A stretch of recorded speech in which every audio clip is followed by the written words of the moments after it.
In palaces built on protocol and portraits polished to perfection, the one thing no royal biography dares list is dependency.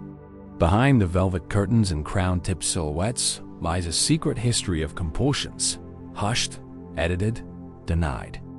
From opium and teacups to brandy before council, their addictions were never absent, just unseen. Because what do you do when your public face must never flinch, but your private life is quietly unraveling? This is the hidden story of 30 royals and the vices they carried beneath the crown. Welcome to 30 British royals with secret addiction. Before we dive in, make sure you're subscribed, not just for more mysteries, but because the royal curtain never lifts without a little help. And while you're here, where in the world are you watching from? Drop your location in the comments and tell us what time it is where you are. Midnight, noon, or somewhere in between.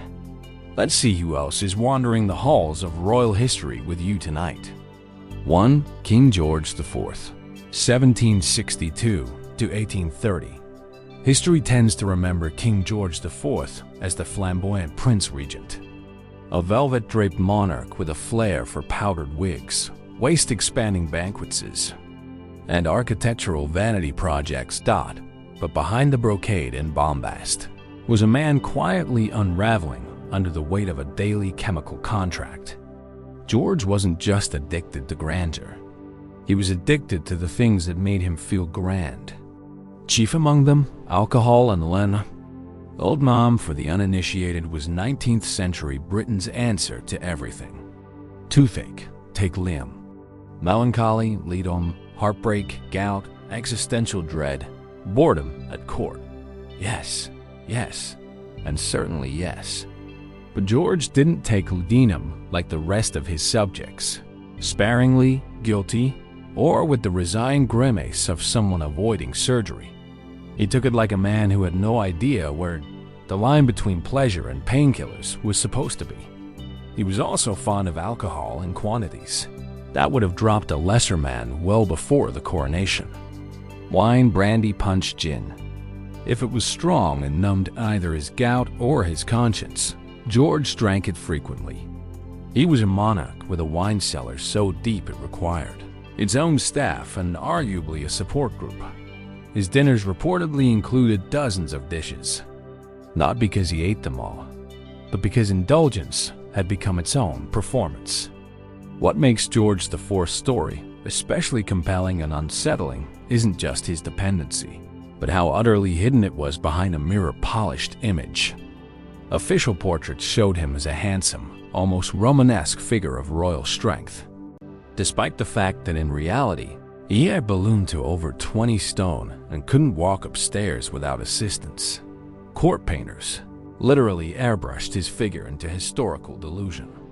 Public appearances were carefully staged, brief, and often replaced with double-speak-laden bulletins describing him as resting or recovering from minor ailments. One physician, in a private letter, later made public, described his liver as the size of a small turkey. His bowels, it turns out, were not fit for an empire. Why did he spiral? Some point to the psychological fallout of his disastrous marriage to Caroline of Brunswick, a union that was more political hostage-taking than love story. Others cite the death of his daughter, Princess Charlotte, as a turning point. But maybe, just maybe, it was the burden of ruling a decaying empire through a body decaying faster than anyone dared admit. Palace insiders later admitted that managing George's mood swings and substance-induced episodes was a daily affair. One courtier wrote of the Prince Regent having fits of temper followed by hours of trembling. Silence. Physicians pumped him with additional tonics to soothe his pain, which likely included even more laudanum, creating a feedback loop of dependence. It was the royal version of turning up hungover to your own life, day after day, century after century. Still, the public never quite saw it. George IV was marketed as a symbol of stability, tradition, and national grandeur, even as he stumbled literally and metaphorically through his final years. When he died, it was reported with the decorum reserved for gods, No mention of the bottles, the pills, the quiet collapses behind silk curtains. And so the myth of the royal image endured, clean, stoic, invincible. But the truth lingered like cigar smoke behind the throne. The truth was that even kings can disappear into their dependencies. And sometimes the more extravagant the mask, the more desperate the man beneath it. But George wasn't the only one hiding behind a haze of habit. In fact, his very son would ascend the throne dressed in charm and diplomacy, while secretly puffing his way through enough cigars to fog Buckingham itself, too. King Edward. III 1841 to 1910. If King George IV masked his addictions in velvet and portraits, his great-grandson, King Edward III, camouflaged his vices with charm. The kind of charm that made people forget what you were doing with your other hand, or where your money was going, or how many cigars you'd smoked before breakfast. Before he became king, Edward spent 6 long decades as the Prince of Wales, effectively waiting for his mother, Queen Victoria, to die. She didn't. Not quickly. Anyway, the result, a man with too much time, too much money, and too few responsibilities, which is a terrible combination for anyone, but catastrophic for a future monarch with an already compulsive personality, Edward's. 2 great indulgences were gambling and tobacco, and not in the polite occasional this is how gentlemen pass time at the club way. No, Edward reportedly smoked 12 to 20 cigars a day, not counting his cigarette breaks. There are accounts of his cigars being specially imported, cut, and stored to his exact specifications. The way one might treat sacred relics. His cigars were his companions in meetings, in carriages, at meals, even on his deathbed.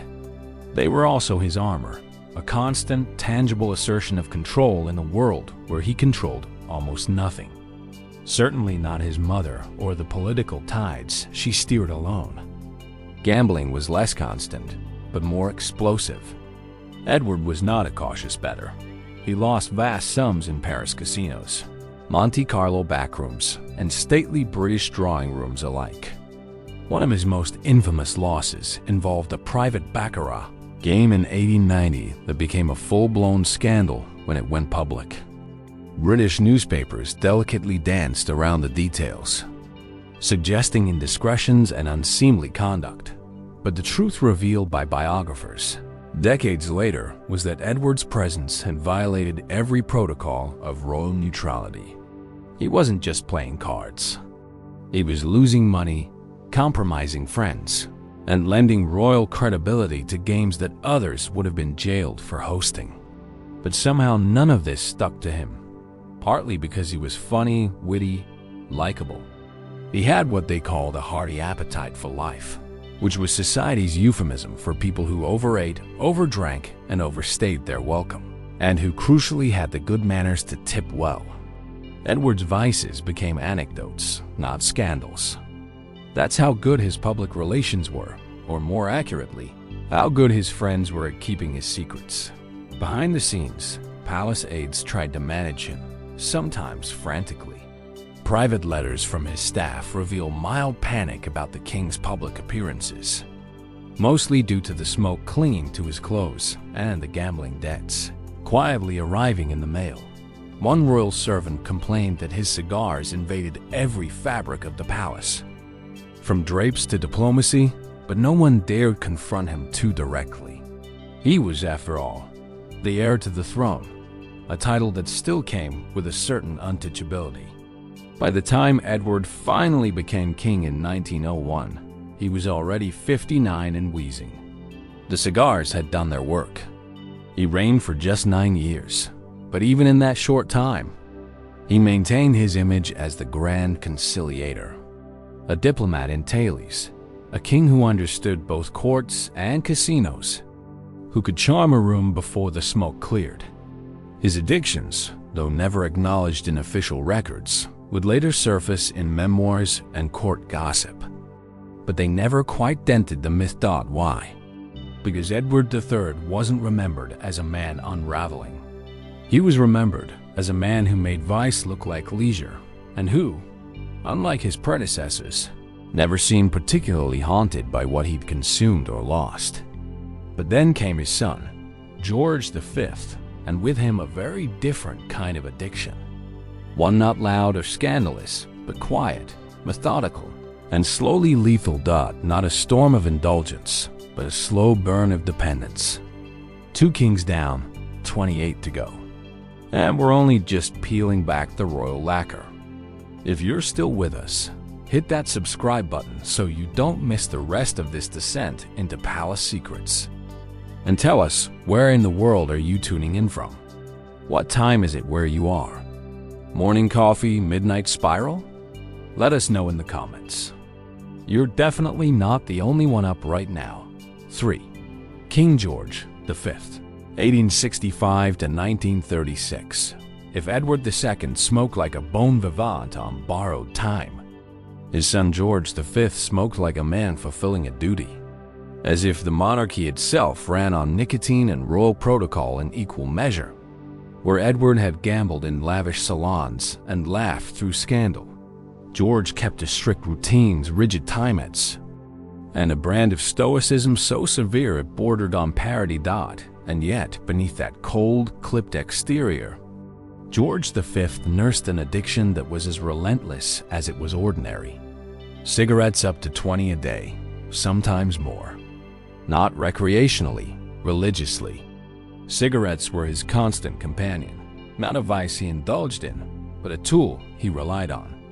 In his personal notes and private correspondence, there are glimpses of a man who lit a cigarette, not to celebrate, but to endure meetings, endure silence, endure the unbearable weight of being the king of a disintegrating empire.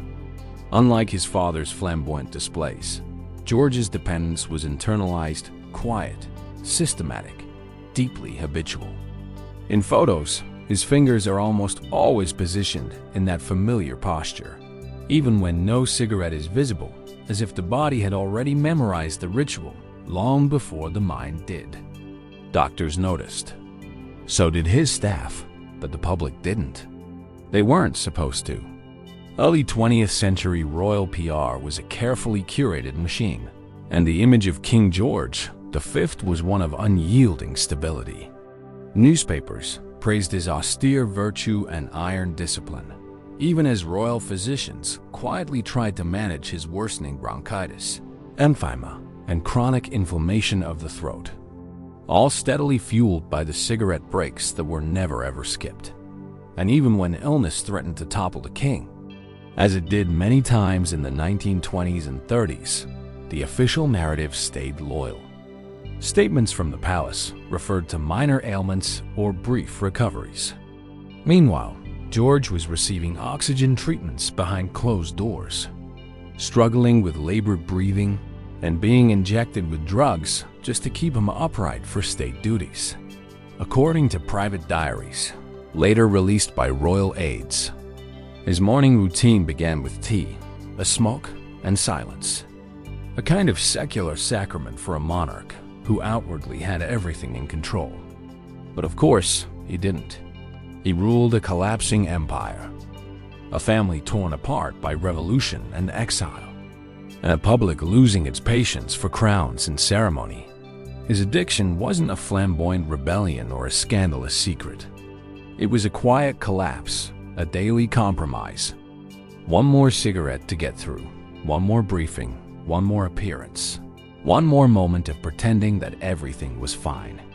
His death in 1936 was officially attributed to lung issues, though the exact circumstances were edited. Famously, his physician administered a final injection of morphine and cocaine, not to save him, but to ensure he died in time for the morning papers.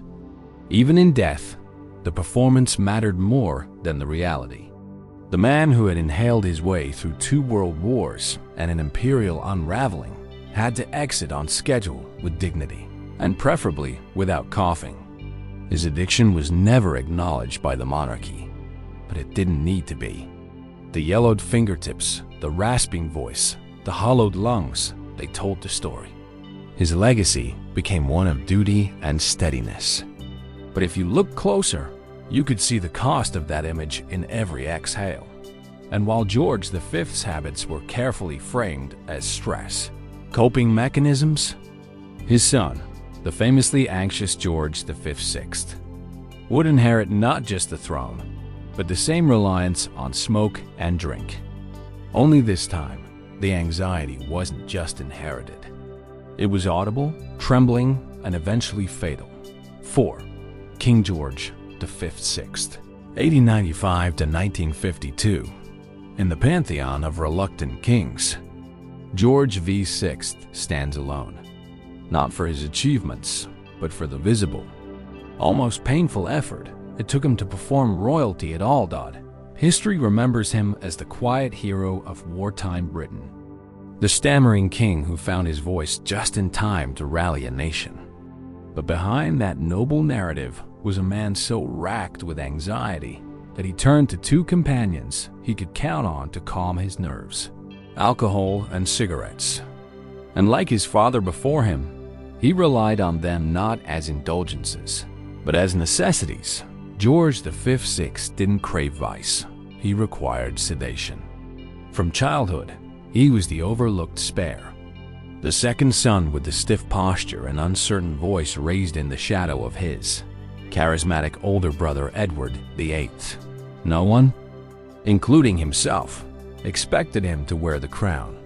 When his brother abdicated in 1936 to marry Wallis Simpson, George VI was thrust into a role he never wanted and likely never should have had. And he coped the only way he knew how, with ritual, restraint, and a quietly escalating dependence on things that dulled the edges of royal life. The cigarette habit started early and intensified quickly. By his 30s, George VI was smoking more than a pack a day. By his 40s, that number had doubled. His aides, loyal to the royal script, filtered his public image carefully, never showing the ashtrays that followed him from room to room, or the nervous pacing that often preceded major speeches.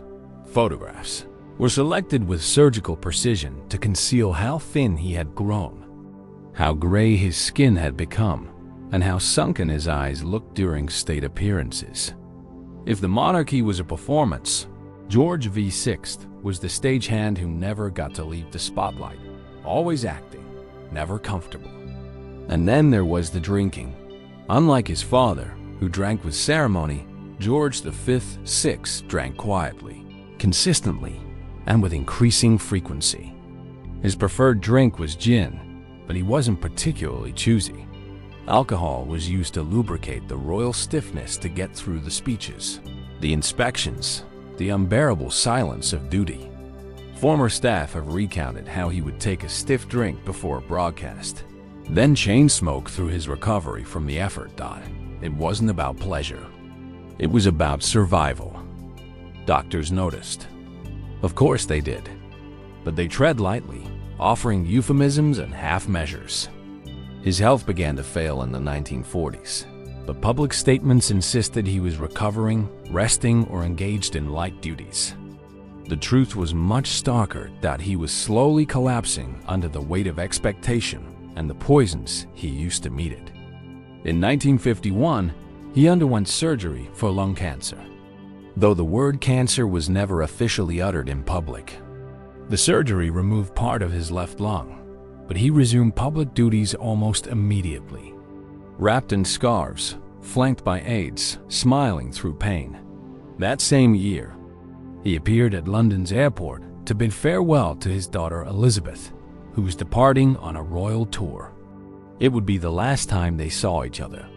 He died in his sleep in 1952 at the age of 56, a king worn down by war, anxiety, and decades of self-medication. The official cause was coronary thrombosis, a phrase that politely tiptoes around the reality of a body slowly poisoned by stress, smoke, and silence.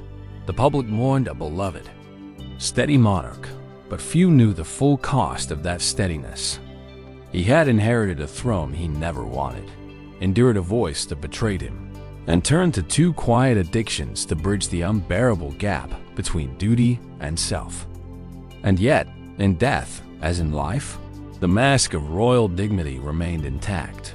But the next royal in this lineage didn't just sip cocktails behind palace walls.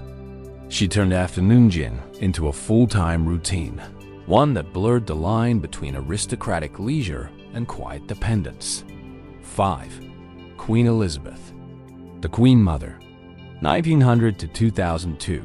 She was the smiling matriarch of the monarchy, the Queen Mum, with pearls as permanent as her composure and a handbag that seemed to carry nothing but decorum. To the public, Queen Elizabeth, the Queen Mother, was the very embodiment of British resilience. The woman who refused to flee London during the Blitz, who waved from palace windows like a porcelain figurine untouched by fear, who outlived nearly everyone she'd ever known with a grin that bordered on supernatural. But behind a gin and smiles persona was a quieter truth, rarely acknowledged in polite company. She drank, not scandalously, not ruinously, but persistently, regularly enough that those closest to her stopped seeing it as a habit and started treating it as routine.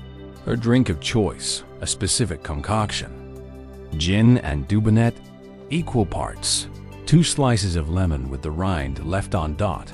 It was mixed for her by palace staff multiple times a day, reportedly starting before lunch, often continuing into the afternoon and again in the evening. This was no raucous party girl tale. This was British aristocracy's version of a controlled drip. Elegant, refined, and never publicly spoken of. And that's the key. It was never spoken of. For decades, the Queen Mother's drinking was folded into the broader myth of her indomitable spirit. Her fondness for a drink was treated with affectionate euphemism, her daily tipple. A little something to keep her going. Biographers, especially those writing during her lifetime, treated the subject gingerly, as if revealing too much might disrupt the national equilibrium. But insiders told a more textured story. Former palace staff, after retirement, and with careful phrasing, noted that her days were punctuated by alcohol in the way others might schedule tea. A former footman once remarked, the drinks tray was as regular as the schedule for the dogs. Another attendant, anonymously quoted years later, described the palace as running on ritual. And one of those rituals was cocktails.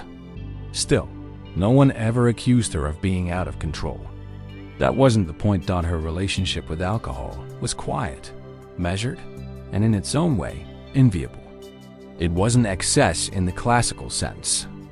It was endurance. The Queen Mother had lived through 2 world wars, the death of a husband, the abdication crisis, and the near dismantling of the monarchy. And throughout it all, she had kept up appearances, kept the hats tilted just right, kept the smile steady. And if that required a few glasses of fortified wine before dinner, well, that was her business, and the business of Princesa no one else. What's most intriguing, and perhaps unsettling, is how thoroughly this dependence was normalized. It never made headlines. It never sparked concern. The royal myth machine had already cast her as untouchable. The Queen Mother, the last empress, the national grandmother. In that version of the story, gin wasn't a crutch dot, it was a character detail. But the habit was real, and so was its quiet control over her daily rhythm.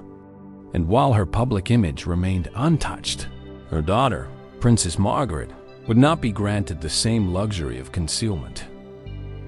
Where the Queen Mother's drinking was wrapped in nostalgia and pearls, Margaret's would be draped in scandal smoke, and the slow unraveling of a woman trying to outrun her own legend. 6. Princess Margaret, 1930 to 2002. If the Queen Mother drifted through royal life on a cloud of dubonnet and discretion, Princess Margaret crash-landed through it with a martini in one hand and a cigarette in the other. Or at least that's how the tabloids told it. She was everything her sister, Queen Elizabeth II, was not. Glamorous, defiant, impulsive, emotional. But beneath the shimmering veneer of tiaras and Caribbean getaways was a woman, quietly undone by the very stage she was born onto. Her addictions to alcohol, to cigarettes, to prescription pills, and perhaps most fatally, to being seen, were less hidden than tolerated until they weren't.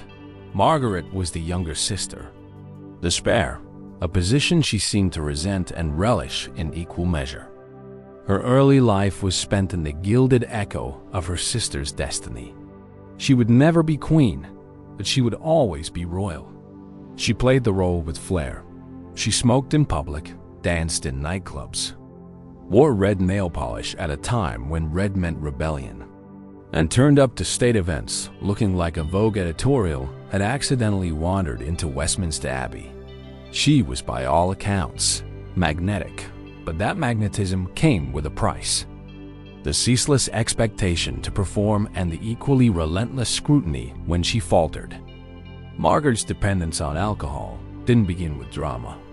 It began with ritual. Like many royals before her, she had her daily timetable of drinks. A whiskey before lunch, wine with the meal, a port or brandy after. Over time, those rituals hardened into routine, and the routine quietly took over. Friends and former aides later recalled how her sharp wit would fade as the day wore on, replaced by slurred words, icy moods, and long silences. What had once been Margaret being Margaret gradually became something more tragic. Margaret disappearing inside herself. Her cigarette addiction was equally unrelenting. She reportedly smoked up to 60 a day for decades. And when the pressures of royal life mounted, or when the party ended and the guests had gone home, there were pills to even the highs and blur the lows. Sedatives, tranquilizers, sleeping aids. All prescribed, all legal, all part of the performance. Still, the palace tried to keep up appearances. For years, Margaret's drinking was written off as eccentricity, her smoking as a generational quirk. The public saw the laughter, the lavish holidays, the scandalous romances. They didn't see the private collapses, the missed appointments, or the days spent in bed behind shuttered curtains. Even after a series of strokes in the 1990s, the language remained polite. Health complications, mobility issues. Few mentioned the long history of physical decline that had, by then, become impossible to ignore. When Margaret died in 2002, she was 71, younger than many of her royal relatives, but visibly diminished. The rebellious sparkle had long since faded. Her legacy remains complicated. A woman both trapped and defined by her title, who burned bright, fast, and ultimately alone. But her story wasn't unique, not even close, because nearly 400 years earlier, another royal, far more powerful and even more feared, had also lost himself to compulsive consumption, not cocktails and tabloids, but feasts and early opiates wrapped in a myth of majesty that made his downfall all the more monstrous. 7. King Henry VIII, 1491 to 1547, long before Buckingham Palace had a press office, before the House of Windsor discovered the art of damage control, and before addiction was something quietly managed behind velvet curtains, there was Henry VIII, a monarch who needed no concealment because his power made truth optional. He was England's most infamous king, a force of nature with 6 wives, an appetite for supremacy, and a waistline that grew in tandem with his authority. Publicly, he was strength incarnate. Privately, he was a man physically breaking down, kept upright by compulsive eating, wine-soaked excess, and early forms of pain relief that modern medicine would recognize as narcotic dependence. In his youth, Henry was athletic, magnetic, a Renaissance poster boy with a jousting lance and a Latin education. But by middle age, he was obese, immobile, and suffering from a litany of health problems, chronic leg ulcers, insomnia, gout, and mood swings that made court life a daily gamble. To manage the pain, both physical and one suspect psychological. Henry relied on what his court physicians called soothing tonics. These were no herbal teas. They were crude precursors to modern opiates, tinctures of poppy, extracts of mandra, even compounds laced with mercury. They dulled the agony in his legs, which had turned septic and wry so badly that even loyal courtiers struggled to stay near him. They soothed his erratic sleep. They calmed his bursts of fury. They also inevitably took their toll. His letters in later years became erratic, his judgments more paranoid, and his relationship with food even more extreme. Feast became therapy.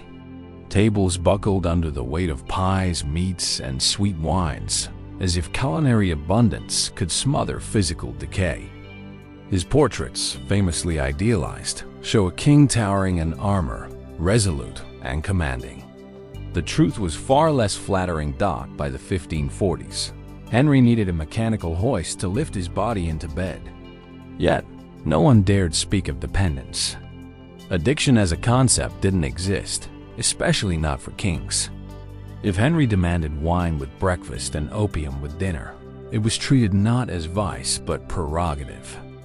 Even his physicians, who privately noted his worsening condition, couched their language in euphemism. The king requires his tincture. His Majesty rests better with the cordial. It was loyalty by omission. Modern historians, poring over court records and medical notes, have slowly pieced together what no one dared name at the time. Henry VIII was medicating himself into functionality. His famed volatility, the executions, the rages, the sudden religious reversals were perhaps less divine inspiration and more chemical fluctuation. A monarch both enabled and eroded by the substances meant to keep him going. And yet, even as his body failed him, the myth endured. Power insulated him from scrutiny, and time polished him into legend. The bloated, medicated, pain-ridden man became, in national memory, a colossus in armor. But Henry wasn't the only monarch to weaponize contradiction. A century later, another king would condemn a vice from the pulpit while quietly indulging it in private until the line between moral crusade and personal hypocrisy vanished in a cloud of smoke. 8. King James I of England, 1566 to 1625. In 6004, King James II published a scathing essay titled A Counterblast to Tea Tobacco, a rhetorical masterpiece that lambasted smoking as a custom loadhome to the eye, hateful to the nose, harmful to the brain, and dangerous to the lungs. It was the kind of fiery moral condemnation that made it clear this king would not tolerate the creeping, smoldering thread of tobacco. And yet, as is often the case in royal circles, the story was less straightforward. Because while James may have written the most famous anti-smoking manifesto of the era, evidence suggests he didn't always practice what he so grandly preached in his younger years. Long before England's throne had been handed to him like a poisoned chalice, James VI of Scotland was surrounded by courtiers who smoked liberally, a fashion imported from the Spanish and Portuguese nobility. Tobacco, then a luxury, was offered in pipes as part of elite social ritual. Early letters and anecdotes from Scottish courtiers hinted a young James who partook with tolerance during social functions, especially in the 1580s, when tobacco was still considered medicinal by some and exotic by all. Later in life, once he became king of both Scotland and England, James underwent a transformation politically, religiously, and rhetorically. The tobacco essay was part of a broader attempt to style himself as a moral shepherd of the nation, one who stood above vice, above hypocrisy, and certainly above the growing trend of smoky, tavern indulgences that were in his view corrupting the masses. The text itself is as theatrical as it is moralistic, drawing comparisons between tobacco smoke and the horrible stink of hell. And yet within court walls, the king's actual relationship with the substance was far less clean-cut. Some historians believe his fiery anti-tobacco stance was born less from principle and more from personal frustration, possibly with his own early use, while there is no direct account of James being a lifelong smoker.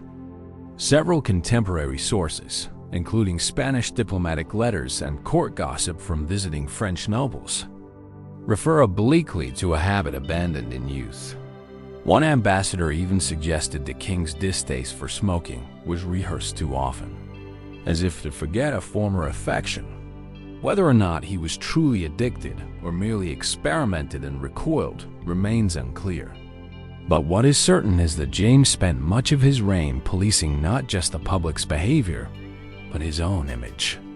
His fierce anti-smoking campaign conveniently aligned with his economic interests, allowing him to heavily tax imported tobacco while condemning its use. A royal sleight of hand that looked like virtue, but smelled a bit like strategy.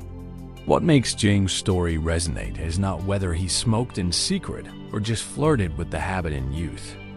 It's that his need to publicly disavow it loudly, aggressively, and in published form speaks to the deep tension between the private self and the performative monarch. A tension echoed centuries later by another royal woman, frail, grieving, and quietly slipping brandy into her bedside glass while the world praised her as Britain's last great. Queen. 9. Queen Anne, 1665 to 1714. To the public, Queen Anne was a symbol of frailty and divine endurance. A pious, soft-spoken monarch who suffered greatly, reigned reluctantly, and prayed constantly. History has not remembered her with grandeur. She was the last Stuart monarch, plagued by tragedy, surrounded by war, and seemingly composed of equal parts mourning and devotion. But what's often forgotten or intentionally reframed is that beneath her solemn exterior was a lifelong struggle with pain, both physical and emotional. And into that silence, something else crept in: alcohol. Anne's reign was one of contradiction. She was both monarch and mourner, ruler and recluse. She lost 17 children through miscarriages, stillbirths, and early deaths. That's not a statistic. It's a persistent trauma compounded by chronic illnesses like gout, and what was then vaguely labeled as dropsy, a term encompassing a range of ailments from heart failure to swelling limbs. She could barely walk in her final years, needing assistance or being wheeled in a sedan chair. But even in her weakest moments, she was expected to appear regal, strong, in command. And so, like many royals before and after her, she found a private remedy. Contemporary letters, court diaries, and even veiled poems suggest that Anne relied increasingly on wine and brandy. Not in the public eye, but in private chambers. Where a queen could be human without consequence, her use of alcohol was rarely, if ever, mentioned directly in formal records. It was cloaked in euphemism. Medicinal comforts, soothing elixirs, the cordial cup. One court physician in a letter not intended for publication remarked that the Queen's evening tonics were of the strengthening kind, laced, though discreetly so. Those close to her knew. Her ladies-in-waiting sometimes found her asleep in the afternoons, having excused herself from meetings with a headache. Ministers spoke in hushed tones about her withdrawn temperament and fatigued mind, and her famously complicated relationships, especially with Sarah Churchill, the Duchess of Marlborough, took on an increasingly erratic tone in her letters, which some historians believe were influenced by a combination of pain, medication, and wine. The politics of the time demanded a stoic monarch, and Anne tried to comply. She attended church dutifully, sponsored religious scholarship, and avoided the flamboyance that had tainted previous rulers. But behind the curtain, the reality was more intimate and more human. Alcohol wasn't her rebellion. It was her balm, a way to manage the unbearable weight of grief, expectation, and physical decline. And in an era before antidepressants or effective painkillers, wine was often the only available relief that didn't come with leeches or bloodletting. Unlike her successors, Anne didn't have the benefit of a modern palace PR machine. Yet even so, the court was careful to manage her image. When she missed public events, official statements cited her infirmities. When she stumbled or slurred, it was the fever or the swelling dot, no mention of the glass of brandy that may have steadied her hand or blurred the world just enough to survive another state meeting. Anne died at the age of 49, exhausted, bloated, and heavily medicated both by her doctors and her own devices. Officially, the cause was listed as complications from gout and dropsy. But behind that diagnosis was a life spent managing constant pain with quiet, dependence. And yet Anne wasn't the first royal to hide vulnerability behind ritualized excess. Just a generation before, another monarch known for his libertine charm had his own nightly ritual. One laced not only with pleasure, but with tonics, powders, and the medicinal poisons of his age. 10. King Charles II, 1630 to 1685. King Charles II was known as the Merry Monarch, but that merit was never free. Behind the endless revelry, countless mistresses and candle-lit masquerades lay a restless energy that never quite settled, and a daily chemical regimen designed to keep it all going. Charles didn't just indulge in the pleasures of the flesh and the thrills of the court.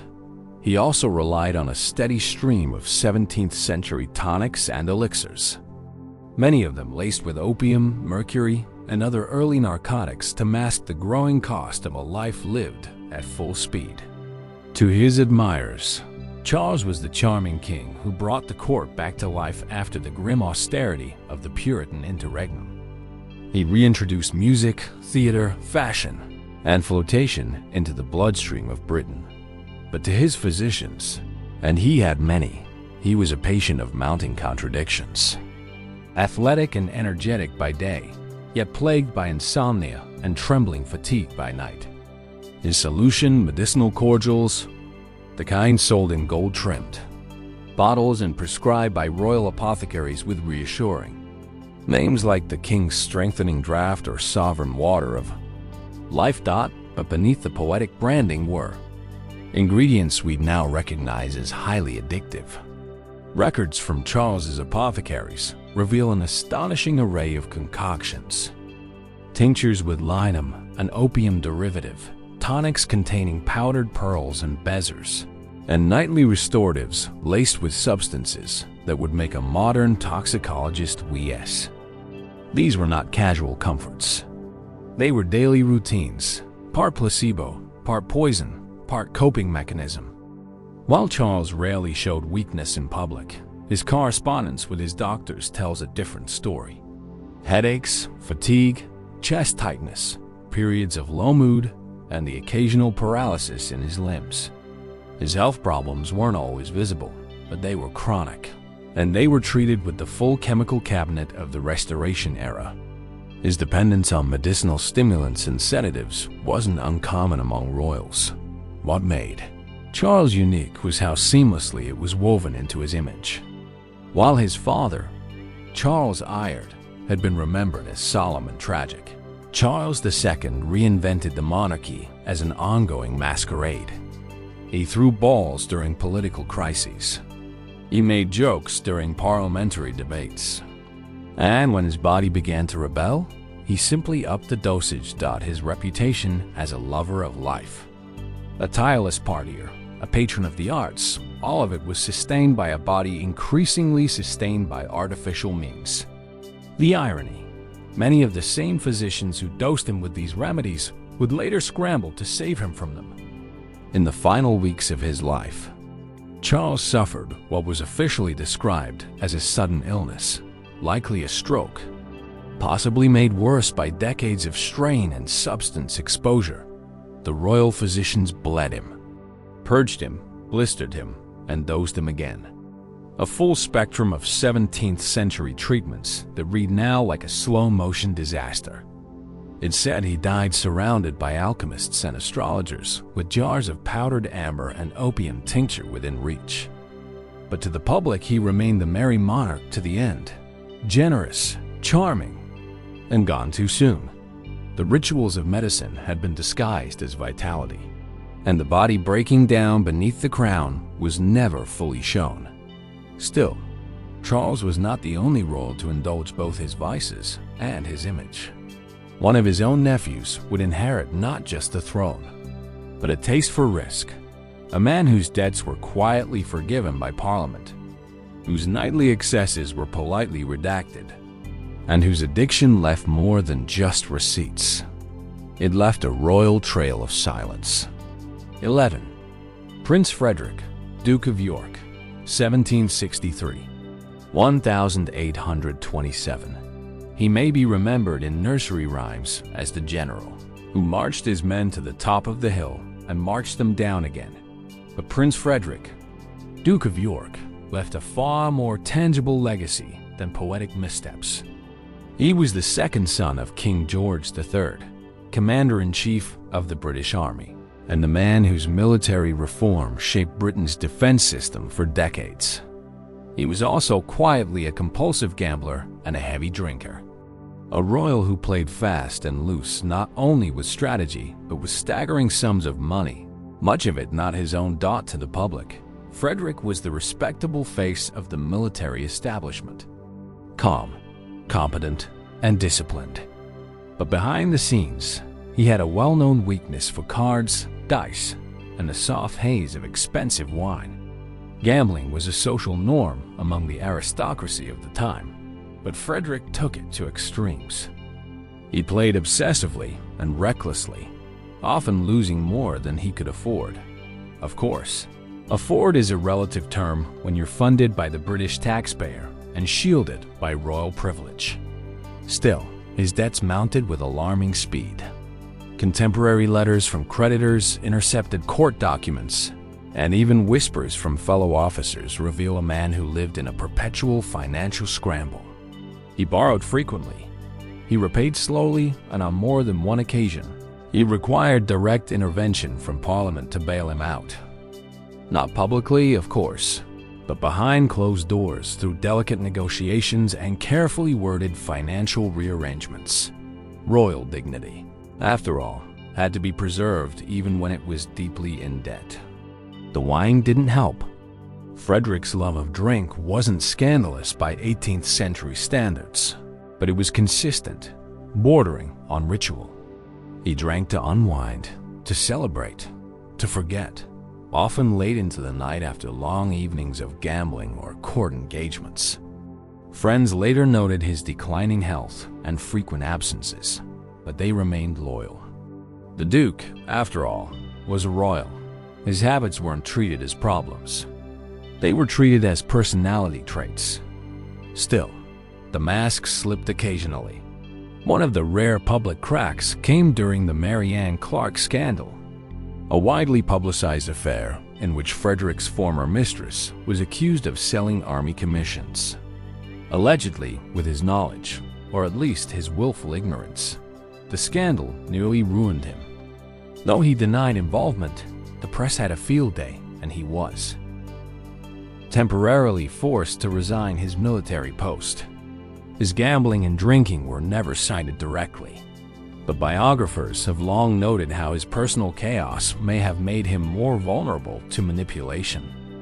Despite all of this, Frederick returned to public service and died with his reputation mostly restored. History prefers to remember him as the army reformer, the royal uncle, the man who professionalized British defense.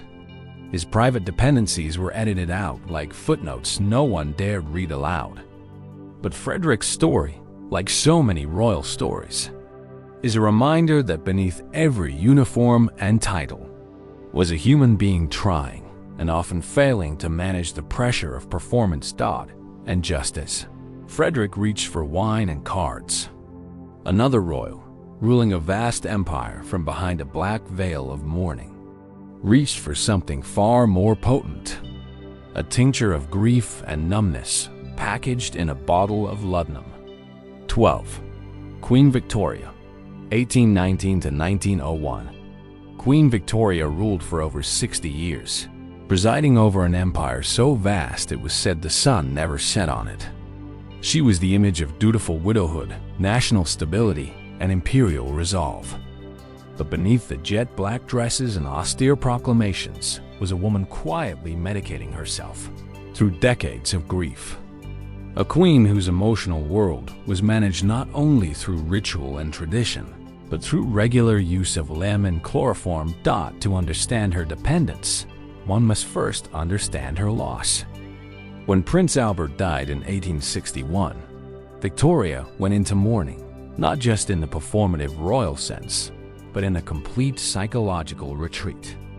She wore black for the rest of her life, withdrew from public life for years, and instructed that her husband's rooms be maintained exactly as he'd left them. The world saw mourning as her moral statement. But for Victoria, it was something more enduring, a wound that never fully closed. Laudanum, a tincture of opium mixed with alcohol, was common in Victorian medicine. Sold without prescription, marketed as a cure-all and quietly addictive. It was used for everything from headaches to melancholia. Victoria's doctors prescribed it in carefully worded doses to help her sleep, to manage stress, to ease her vapors, or nerves as they called it then. Of course, these euphemisms obscured the reality. The Queen was taking an opiate regularly for emotional and psychological pain that no public gesture could soothe. Her diaries, though carefully edited by her daughter Beatrice, still hint at the dependency. Phrases like "took my drops," "required my cordial," and "soothed by the doctor's draft" appear at moments of stress or sorrow.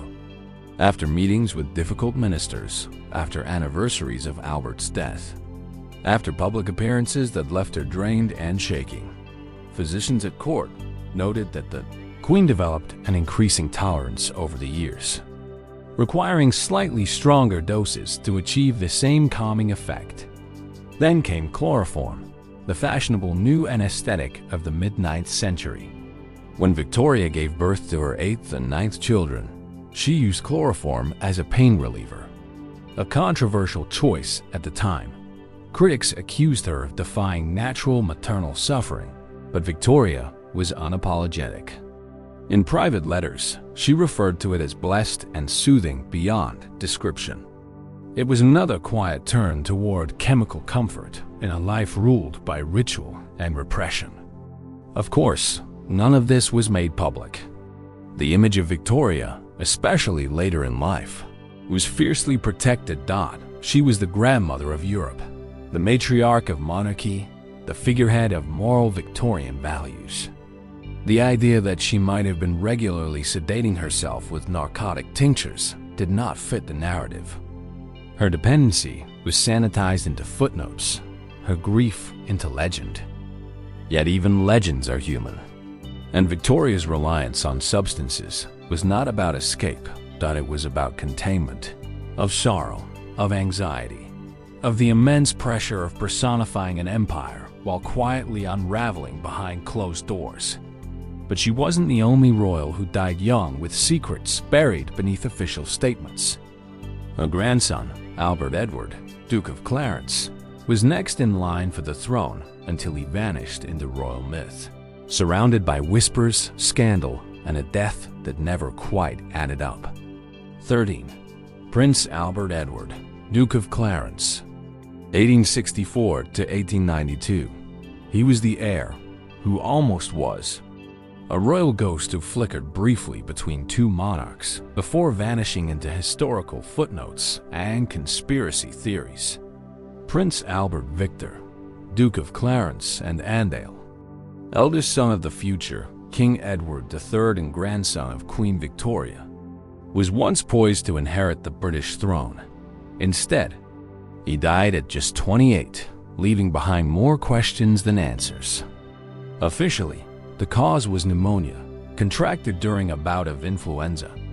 Unofficially, the story is far less tidy. Whispers of addiction to alcohol, morphine, and the comforts of quiet oblivion have long clung to the edges of his short, strange life. By all appearances, Albert Victor was the perfect royal heir. handsome, well-dressed, and dutiful in public. But even his earliest tutors noted he struggled to focus, describing him as amiable but vague, with a tendency to retreat into his own world.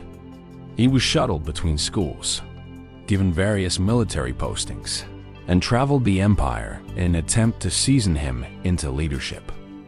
None of it took. Behind closed doors, court insiders worried about his mental stamina and emotional fragility.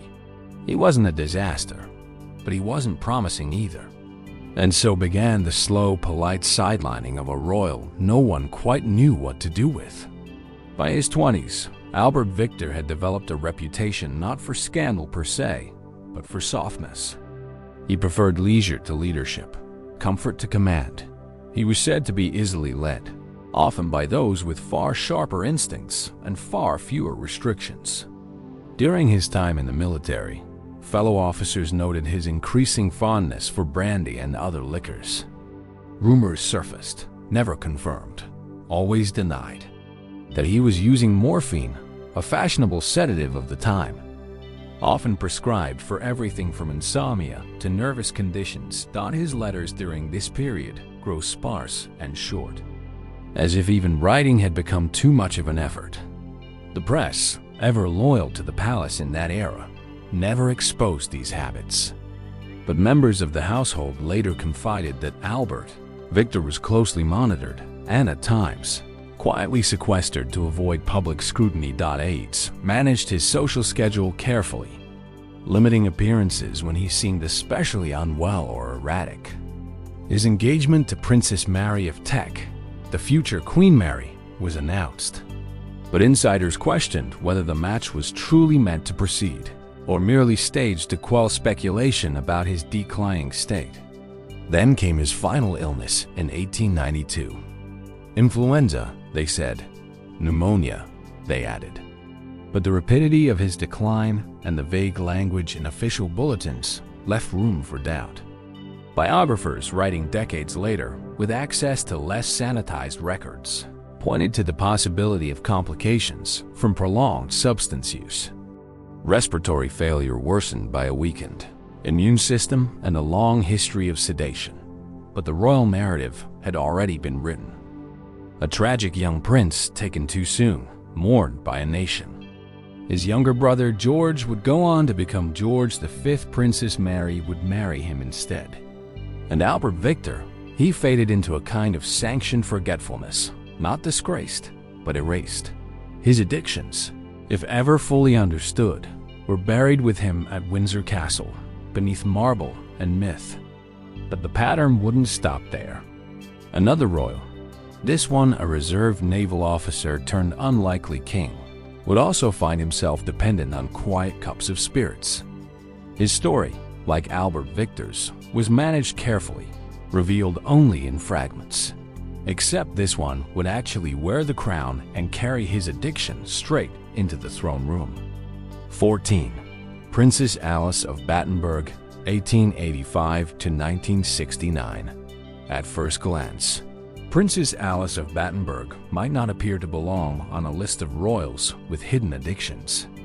She wasn't a monarch, never held a throne, and didn't frequent the social scenes of Europe's elite.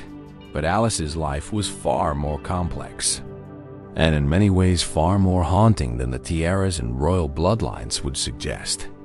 She was born into royalty, married into royalty, and gave birth to royalty.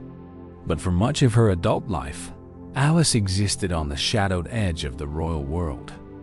Out of view, out of reach, and medicated into silence. Alice, the mother of Prince Philip, Duke of Edinburgh, was born deaf, but learned to lyper in multiple languages. A remarkable achievement that only scratched the surface of her sharp mind and stubborn spirit. In her youth, she was charming, intelligent, and deeply religious. But after marrying Prince Andrew of Greece and Denmark, her life began to spiral through decades of political exile, war, and personal instability. The instability eventually took on a clinical form. In the 1930s, after a period of increasingly erratic behavior, Alice was diagnosed with what was then loosely labeled as schizophrenia, but the diagnosis itself is still debated by historians and psychologists, partly because psychiatry at the time was a murky science, and partly because Alice's symptoms were as spiritual as they were psychological. She claimed to receive divine revelations, believed she had healing powers, and became obsessed with religious visions. To her aristocratic relatives and medical minders, it was too much. She was institutionalized in a Swiss sanatorium, reportedly against her will. What followed was a period of enforced sedation, the kind that was common in pre-war Europe, but rarely spoken of afterward. Records indicate that Alice was heavily medicated with early tranquilizers and sedatives, likely barbiturates and related compounds, that suppressed both her visions and her voice. She wasn't addicted in the recreational sense. She was medicated into compliance, not because she chose it, but because those around her did. Her spiritual experiences, genuine or otherwise, were reclassified as symptoms. Her eccentricity was rewritten as illness. The royal family remained largely silent about this chapter of her life. Her children were told little. Prince Philip, her son, was separated from her during her institutionalization. Letters between royal quarters suggest that her condition was treated as a private embarrassment, a subject to be avoided, corrected, or buried. And for a time, Alice vanished from public view entirely. But remarkably, she returned. In the 1940s, amid the devastation of World War II, Alice re-emerged in Athens as a nun, founding a religious order and devoting herself to nursing the sick and hiding Jewish families from the Nazis. Her recovery was as mysterious as her breakdown. There are no detailed medical records, no definitive explanation. She had simply found a new calling, a new identity, and left the sedatives behind. Still, the years she spent under medical watch, subdued and sequestered, leave a lingering question. Was she truly ill or simply uncontainable by the standards of her time? And how many other royals labeled eccentric or unstable were medicated into invisibility?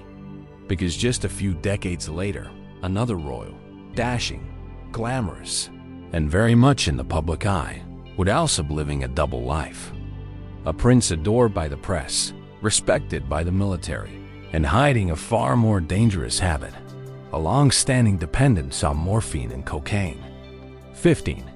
Prince George, Duke of Kent, 1902-1942. To the public, Prince George, Duke of Kent, was the modern royal, urbane, handsome, and effortlessly cosmopolitan. He was the younger brother of King Edward VIII and King George V/6, the first royal to work at a civilian job, and a man often described as both charming and enigmatic. But behind the tailored uniforms and movie star smile was a life marked by secrecy, contradictions, and an addiction that would eventually become impossible to fully conceal. Prince George was in many ways a man caught between centuries. He embodied the elegance of aristocracy, yet craved the freedom of the ordinary. He worked at the Foreign Office, learned to fly planes, and surrounded himself with artists, actors, and musicians.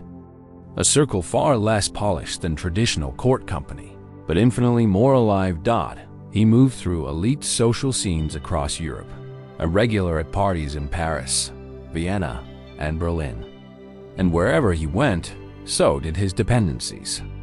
Unlike other royals whose addictions were cloaked in euphemism, George's struggle with morphine and cocaine has been documented in a surprising amount of detail, not by palace press releases, of course, but by later biographers, declassified files, and the increasingly porous walls of post-war royal privacy. His drug use is believed to have begun in the late 1920s, possibly during a turbulent period of emotional instability and professional dissatisfaction. It wasn't just about escape. It was about control, or at least the illusion of it. Morphine dulled the sharp edges of stress. Cocaine sharpened the blunted ones. Together, they created a cycle that was difficult to exit. Those close to him reported extreme mood swings, bursts of manic energy, followed by periods of deep withdrawal. In private, he was restless, unpredictable, often melancholic.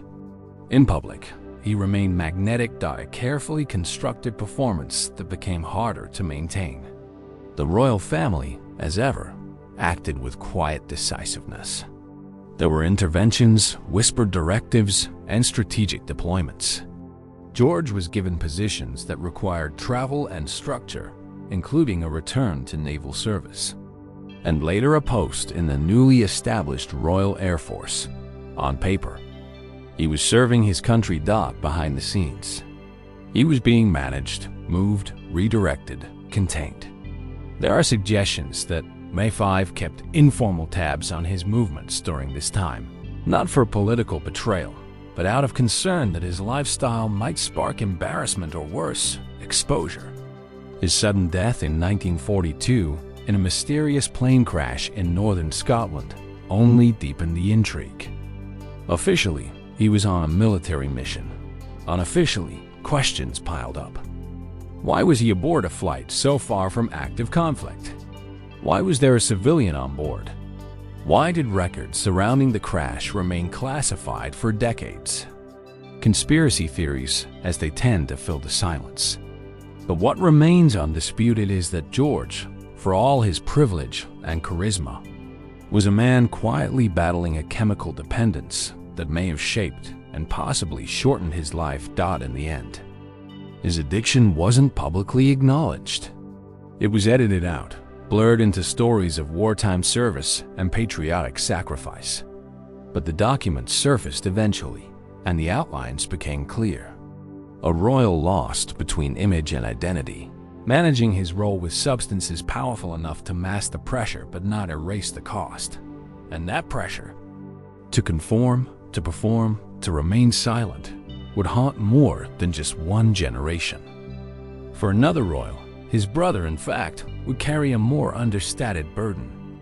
His addiction didn't glitter in the Parisian night or crash in the Highlands. It clinketed quietly in glasses behind palace doors. A steady hum beneath a life of perceived duty. 16. Prince Henry, Duke of Gloucester, 1900 to 1974. If Prince George, Duke of Kent, was the glamorous younger brother full of risk and mystery, then Prince Henry, Duke of Gloucester, was the opposite. Dutiful, disciplined, and determined to stay out of the spotlight. He rarely gave interviews, kept his thoughts to himself, and remained largely absent from the public's imagination. A background royal who made no waves. But beneath that unremarkable exterior, there was a quieter struggle. Prince Henry carried his own secret, one that unfolded far from the public eye. A long-term dependence on alcohol. As the third son of King George V and Queen Mary, Prince Henry was born into a role that came with immense visibility, but little real power. Like many spare heirs of his generation, he was nudged toward military career, a traditional path for royals not expected to rule. He served with quiet distinction, first in the army and later in various ceremonial roles across the Commonwealth. There was never scandal, never sensational headlines, but there were patterns and there were whispers. Unlike his more flamboyant brothers, Henry's drinking was never public or performative.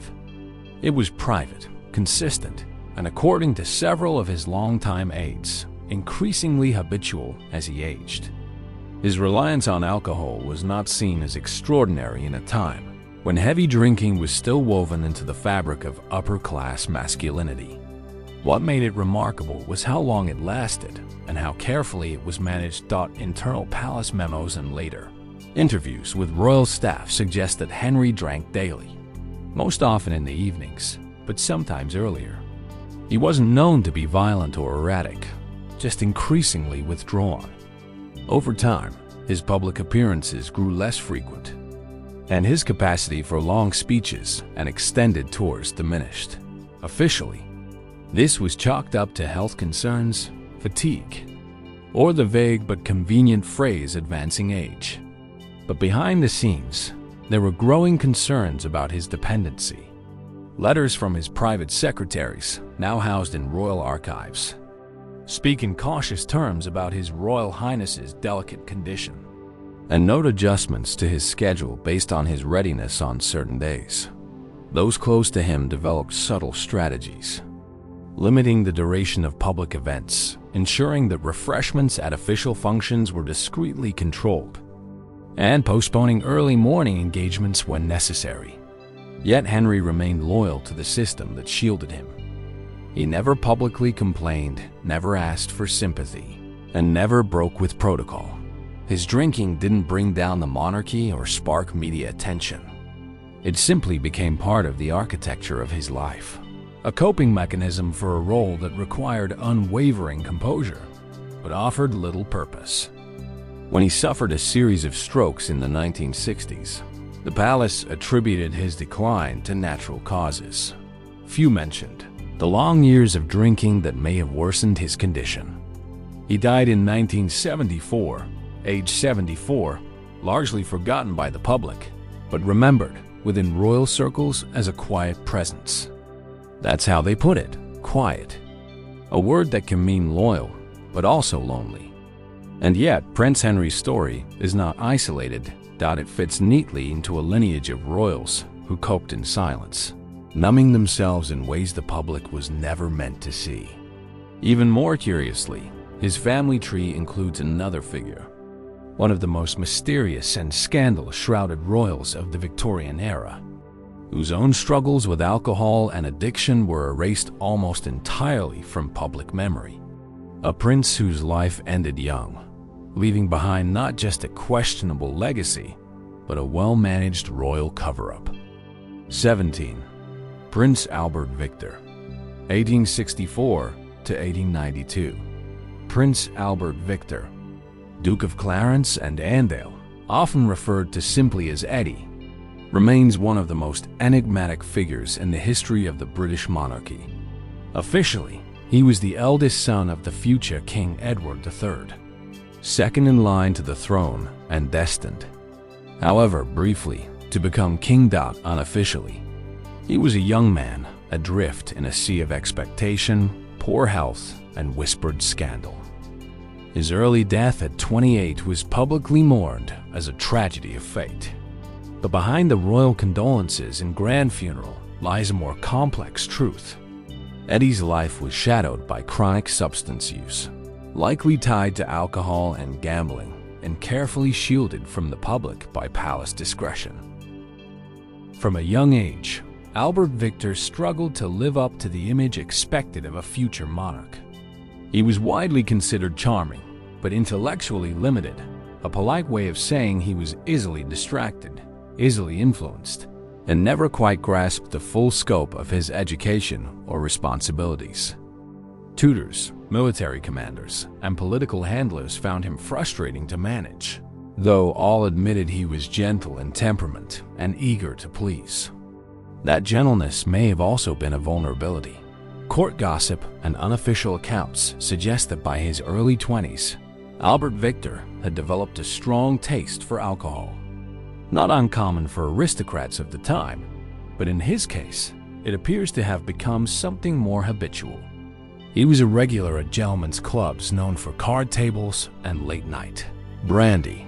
Several biographers point to frequent reports of him returning from social functions in a state not fit for public appearance, a diplomatic phrase likely standing in for visible intoxication. He was also rumored to have accumulated gambling debts, the extent of which has been difficult to quantify thanks to an almost complete lack of formal documentation. A sign perhaps of just how efficiently the royal household managed such matters. Debts were paid, appearances were controlled, and stories were softened. As with so many royals, the palace machinery did not fix the problem. It merely erased the paper trail. Toward the end of his short life, Eddie's health began to fail. He appeared increasingly fatigued and prone to illness. The official narrative is that he contracted influenza during the 1891-92 pandemic, which developed into pneumonia and killed him within days. But there is compelling evidence that his immune system had already been weakened by years of heavy drinking, poor diet, and possible substance misuse. Some historians have even pointed to signs of morphine use, a common sedative of the time, often prescribed liberally for everything from nerves to insomnia. When he died, the outpouring of public grief was immediate and intense. Newspapers printed sentimental tributes, and Queen Victoria herself reportedly mourned his death deeply. The royal family pivoted quickly, reshuffling the line of succession without ever addressing the deeper implications of his lifestyle. His younger brother, George, would go on to become King George V, while Prince Albert Victor became something of a royal ghost, remembered more for what he might have been than what he truly was. His addictions, his weaknesses, his quiet unraveling, all were bundled into the broader Victorian ethos of repression and managed memory. Officially, he died a prince of promise, but privately, those closest to him knew he was already fading long before the fever took hold. And still the cycle continued, because the throne has never guaranteed peace of mind. And in the next story, it was the weight of migraines and divine right that drove a king to rely on opiates cloaked as medicinal restoratives, until his crown rested on clouds of carefully administered oblivion. 18. King William IV, 1765 to 1837. Before he was king, William IV had already lived enough lives for 3 biographies. Sailor, scandal magnate, reluctant royal, and occasional political grenade. He was never supposed to reign. The third son of George III, he spent decades in the Royal Navy, where discipline was enforced with a rope and morale came bottled. And like many naval men of his time, William developed a taste for strong spirits early, one that would follow him from the deck of a warship straight into the drawing rooms of Buckingham Palace. Publicly, William styled himself as the Sailor King, a title he leaned into with both pride and pragmatism. It gave him relatability, grit, and just the right amount of distance from the pomp of monarchy. But it also concealed something else: a long-standing dependence on alcohol, honed not in palace gardens, but in the rough taverns and claustrophobic quarters of His Majesty's ships. It was a habit forged by harsh routines and hardened into ritual by decades of emotional insulation. William was known to drink heavily during his naval years, with rum, brandy, and fortified wines being the staples of an officer's table. His diaries, while sparse, include multiple references to bracing tonics and restoratives taken before and after official duties. Friends and fellow officers noted his tendency to become increasingly erratic or excitable during evenings, a trait often brushed off as naval eccentricity, but now widely recognized by historians as signs of sustained habitual drinking. By the time he returned fully to royal life, William had become known within the family as unpredictable, often blunt and occasionally volatile, traits that didn't ease with age. When he unexpectedly became king in 1830, following the death of his brother, George IV, and the earlier death of his niece Charlotte, the nation braced for chaos. What it got was a ruler far more competent than expected, but also one whose private habits were closely managed by his household staff. Unlike his brother George IV, who masked his addictions with opulence and self-delusion, William didn't care to hide them so much as normalize them. He continued to drink daily, particularly in the evenings, and aides were often tasked with ensuring his private supply remained discreetly stocked and discreetly delivered. His temper, already sharp, could worsen after his 3rd or 4th glass, and several prime ministers, including Lord Melbourne, developed the delicate art of navigating a tipsy monarch's rants without triggering a full constitutional crisis. To the public, William's flaws were recast as charm. He was rough around the edges, but that only proved he was real, a man of the people, a monarch who understood the deck as well as the throne. Satirical cartoons of the era often portrayed him with a raised glass, but not in cruelty, rather as a kind of national uncle, grumbling and half-sued, yet oddly lovable. When William died in 1837, he was 71, an age considered impressive, even kingly. He left behind no legitimate heirs, only a tangled personal life and a mixed legacy of constitutional moderation and personal irregularity. His addiction, never formally acknowledged, was woven into the myth of the Sailor King, rough, real, and impossible to polish. But behind him came a very different royal, one who cloaked his pain behind prayer, migraines, and tinctures. A king whose piety didn't shield him from dependence, but perhaps deepened it. 19. King Charles 1600–1649. King Charles V is remembered less for how he lived and more for how he died. Tried and executed in front of his own subjects, a monarch dethroned not by foreign conquest but by domestic rebellion. To this day, he stands as a symbol of absolute power confronted by popular will. A tragic figure painted in both reverence and failure. But beneath the royal tapestries, theological debates, and civil wars, Charles I carried a more personal burden. Chronic, debilitating migraines and a hidden dependence on opium-based tinctures that quietly blurred the line between royal clarity and medicated restraint. Unlike some of his descendants, Charles was not known for indulgence. His court was restrained, pious, even somber by Stuart standards. He lacked the flamboyance of his father, James I, and the theatrical charm of his son, Charles II. Charles F was earnest, inflexible, and quietly tormented by persistent pain, the kind that arrived without warning and left him pale, shaking, and often confined to his chambers. His doctors referred to his condition in coded language, neural complaints, royal heaviness, the affliction of the crown. But surviving records, letters from physicians, accounts from close aides strongly suggest that Charles suffered from recurring migraines. To manage these, he turned to the only tools available at the time, opiate tinctures. The preferred formulation was Lume, a potent mix of alcohol and powdered opium that acted as a powerful sedative and painkiller. It was common in 17th century medicine, prescribed liberally and trusted implicitly. For Charles, Lume was both a necessity and a trap. It dulled the pain enough for him to function during critical moments, audiences, negotiations, and church services. But it also left him dulled, fatigued, and increasingly dependent on a substance his courtiers dared not name out loud.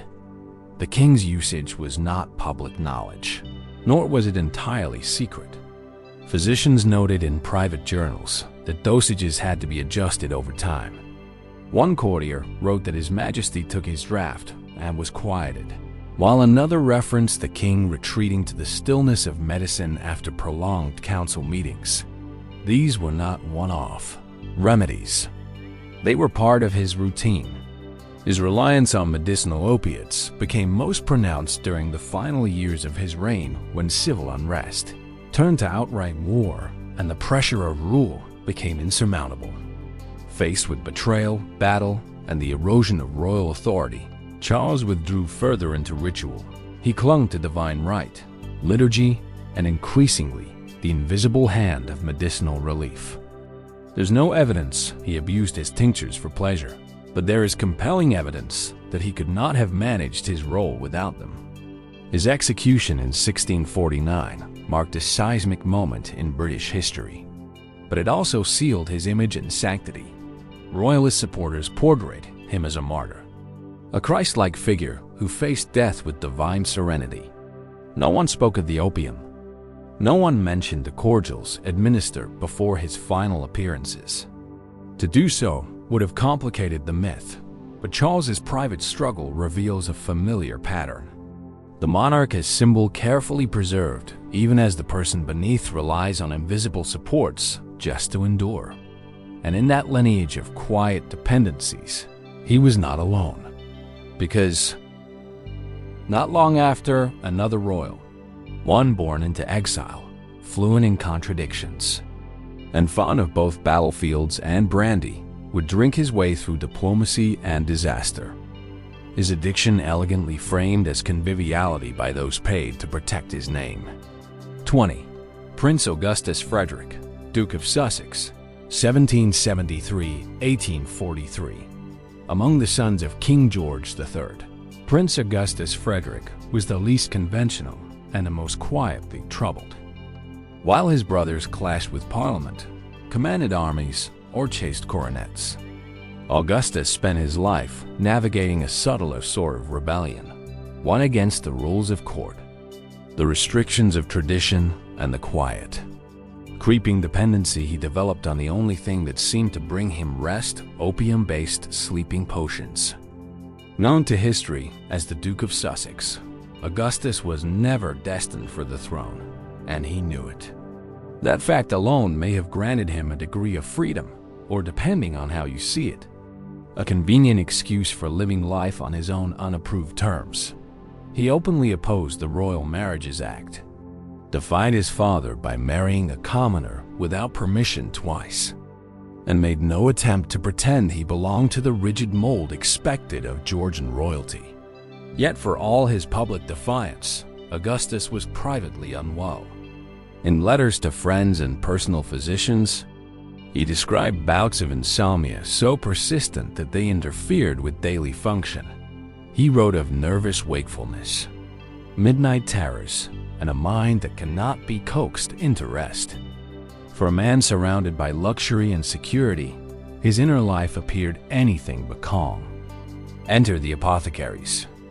In an era when restlessness was treated with tinctures rather than therapy, Augustus was prescribed a series of nightly tonics, liquid mixtures often containing venom, a potent blend of alcohol and opium dod. These concoctions were considered perfectly ordinary medicine in the early 19th century. Everyone from poets to politicians used them. But regular use quickly led to quiet reliance, and for Augustus, the reliance became routine. Private papers from his household revealed that these tonics were administered nearly every evening in his later years. One valet noted that the prince could not sleep without his draught, and that his highness preferred it mixed warm with a touch of mint to settle the stomach. The language is domestic, almost cozy, but beneath that civility was a deeper truth. The Duke of Sussex could no longer sleep unaided. Despite his condition, Augustus remained active in public life. He was a vocal supporter of Jewish emancipation, a patron of literature and science, and even served as president of the Royal Society. But friends remarked that he often appeared groggy or detached at morning functions. His mind slow to spark, his speech measured. It was easy to mistake these signs for age. In reality, they were more likely the lingering fog of his evening doses. Notably, Augustus never faced scandal for his use of opiates.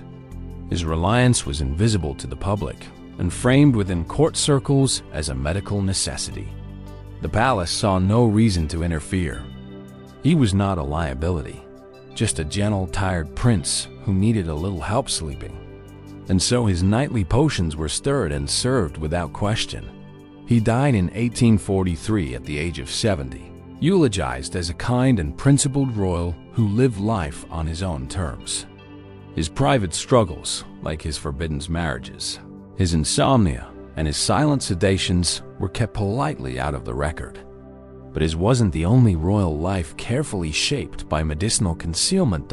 Just a few years later, another figure, a royal woman with delicate nerves in a daily vial of laudanum, would be described not as addicted, but simply ailing, a condition quietly masked by the soft vocabulary of Victorian propriety.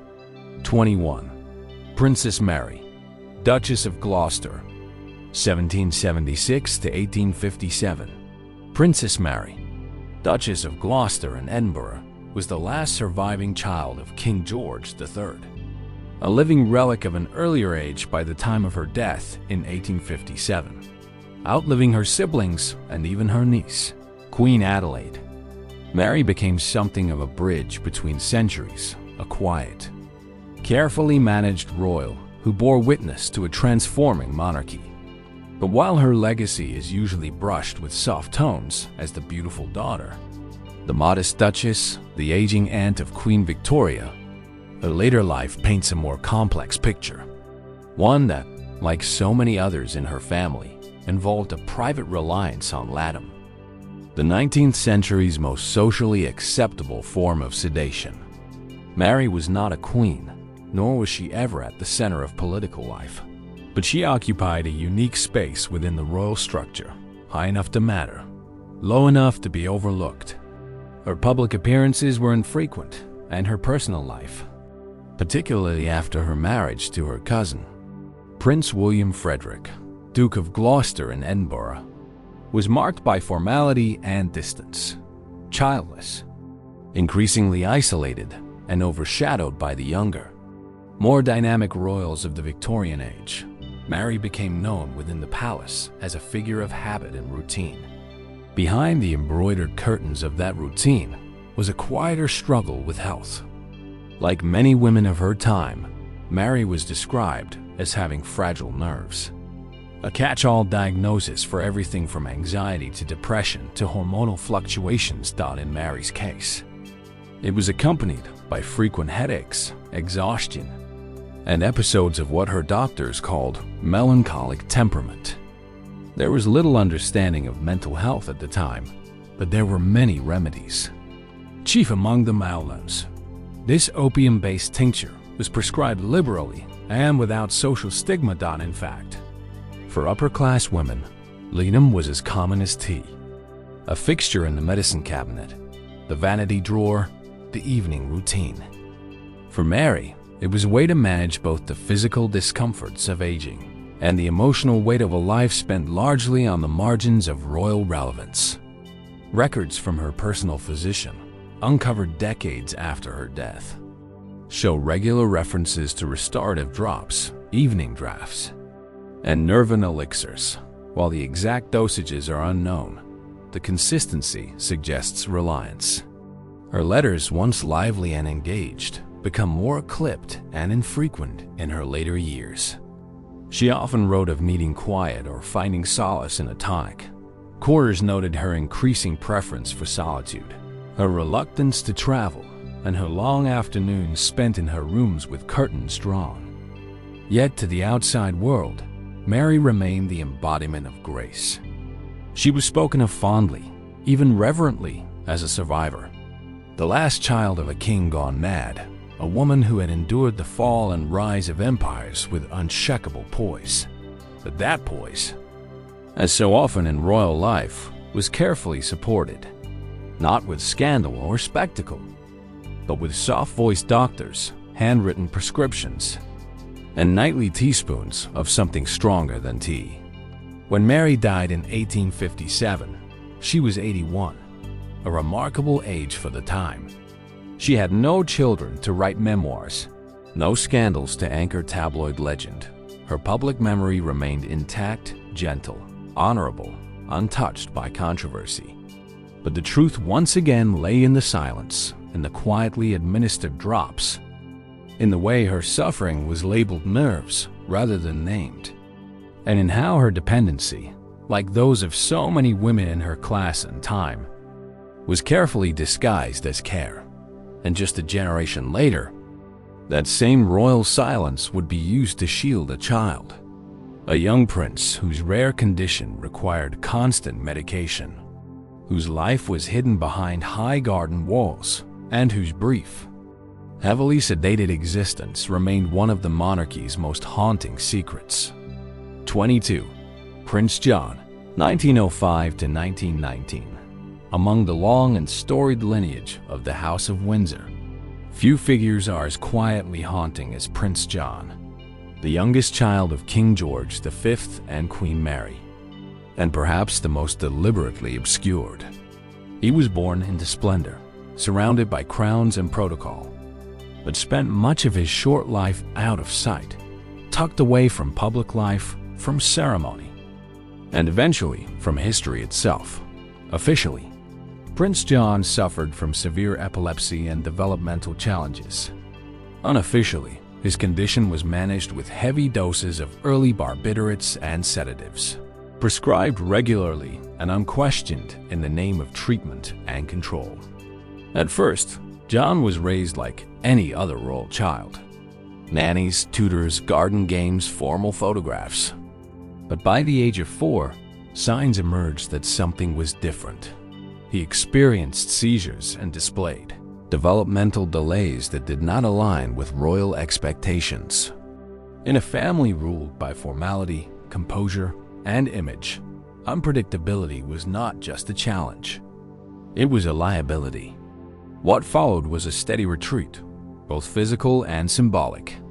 As John was moved further away from the center of royal life and deeper into a managed silence stopped by 1917, at the age of 12, John was living at Wood Farm on the Sandringham estate, a small, secluded residence where he was cared for by a dedicated nurse and kept away from the daily gaze of the public, and to some extent his own family. His condition was referred to euphemistically in official documents: delicate, nervous, in need of rest. But behind those words was a regimen of early 20th century medical practices. Chief among them, the administration of sedatives. At the time, the prevailing approach to epilepsy involved containment, both physical and chemical. Barbiturates, which had only recently entered widespread use, were prescribed as a means of reducing seizure frequency, calming the nervous system, and less openly admitted, minimizing behavioral outbursts for a royal child whose every moment might have been scrutinized or misinterpreted. These medications were seen as protective, but they came at a cost. Barbiturates in high doses were known even then to cause drowsiness, lethargy, and emotional flattening.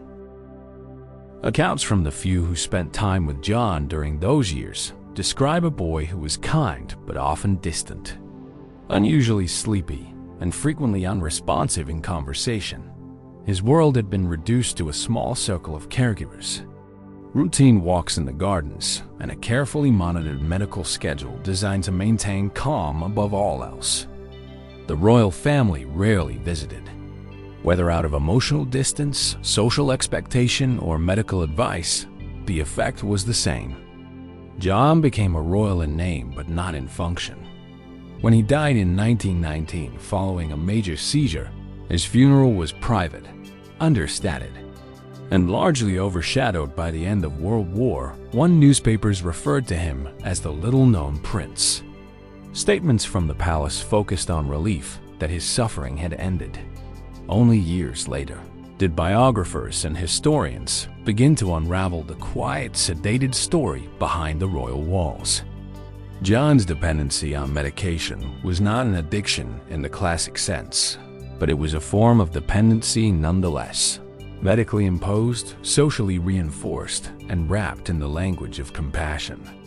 His life is rarely mentioned in royal retrospectives. His photographs for decades were rarely displayed. And yet in his hidden existence lies one of the monarchy's most emotionally resonant truths that even within palaces some lives are deemed too unpredictable to be seen, and some dependencies are not. Chosen but quietly imposed. But the palace didn't stop there, Don. As the 20th century marched on, a future king would come of age. Charming, stylish, dangerously restless, and quietly begin a dependency of his own. Not on barbiturates, but on stimulants, pep pills, alcohol, and whispered consultations with questionable doctors. 23. King Edward VII, 1894 to 1972. Long before he abdicated the throne for love, King Edward VIII was already cultivating a different kind of dependency, one not on power nor on duty, but on the volatile comforts of stimulants, alcohol, and the eccentric rituals of private medicine. He was the playboy prince turned monarch turned exile, known for impeccable tailoring, pointed opinions, and a flair for rebellion. But beneath the public charm and the famously controversial romance with Wallis Simpson, Edward carried the quieter burden of addiction. Not dramatic, not destructive in the usual sense, but constant, coded, and carefully contained by quarters until long after his reign had ended. As the Prince of Wales in the 1920s and 30s, Edward dazzled Britain with his energy. He danced, rode horses, delivered speeches, traveled abroad, and cultivated the image of a modern, accessible royal. But maintaining that image and the stamina it demanded came at a cost. According to declassified intelligence files, later memoirs, and accounts from those within his inner circle, Edward began using amphetamines, then known colloquially as pep pills. During his adult life, particularly in the 1930s, when his public obligations were at their peak, these pills were usually prescribed by a rotating cast of private physicians, including one particularly infamous figure, Dr. John Bodkin Adams, a suspected serial overprescriber with a long list of aristocratic clients. While no official records tie Adams directly to Edward's medication regimen, several contemporaneous reports mention the Prince of Wales receiving invigorating injections and daily restoratives before major events. These treatments often coincided with his international tours and high-pressure appearances, especially in the years just before his short-lived reign. The effect of the amphetamines was predictable. Bursts of energy, flashes of brilliance, and an increasing sense of invincibility. Combined with his regular alcohol intake, which by many accounts was substantial but rarely public, Edward began to exude a confidence that bordered on impulsiveness. His staff described him as charismatic but erratic, deeply involved in some issues, wildly indifferent to others. He was at once deeply committed to his image and dangerously detached from consequence. The public never saw this version of Edward. They saw a prince in perfect trousers, delivering radio addresses in flawless accents. But behind closed doors, My Five kept a weary eye. According to internal intelligence memos released decades later, British officials had concerns about his over-reliance on stimulants, as well as the influence of unvetted physicians who had gained access to him through Wallis Simpson's social network. One 1936 report bluntly noted that His Majesty is in the care of questionable advisors and medical men whose intentions may not be entirely apolitical. After the abdication, Edward's dependency didn't disappear. It merely evolved. Living in exile as the Duke of Windsor, he continued to receive medical boosters, oftentimes with public events, diplomatic visits, or just bouts of boredom. His correspondence during the 1940s reveals an ongoing interest in alternative medicine, energy tonics, and concentration aids. At the same time, his drinking became more consistent. A few cocktails before dinner, often more after. It was never scandalous, never dramatic, just woven into the background of a life lived far from the constraints of court, but not, it seems, far from the habits that once powered it. By the time of his death in 1972, Edward was a figure of nostalgia, controversy, and mild historical discomfort. Few mentioned the pills, few are still the drinks. His legacy remained focused on his choice to abandon the crown, not the quiet dependencies that may have made that choice feel to him like the only path forward. And yet within the very palace he left behind, another figure was weathering the storm of a world war, not with speeches or scandals, but with her own regimented calm. A queen of impeccable posture and unshakable dignity who, under the weight of global conflict, turned not to stimulants but to gentle sedatives and never once let the teacup tremble in public. 24. Queen Mary, 1867 to 1953. Queen Mary of Teck, consort to King George V, mother to 2 kings and grandmother to a queen, was never accused of sentimentality. Her image was ironed flat into the stiff silhouette of Edgeworthian protocol. Cold, composed, and endlessly beautiful. She was the kind of woman who corrected grammar mid-con conversation, catalogued porcelain by the decade, and once instructed her lady in waiting to stand still and think like a duchess when fainting seemed inevitable.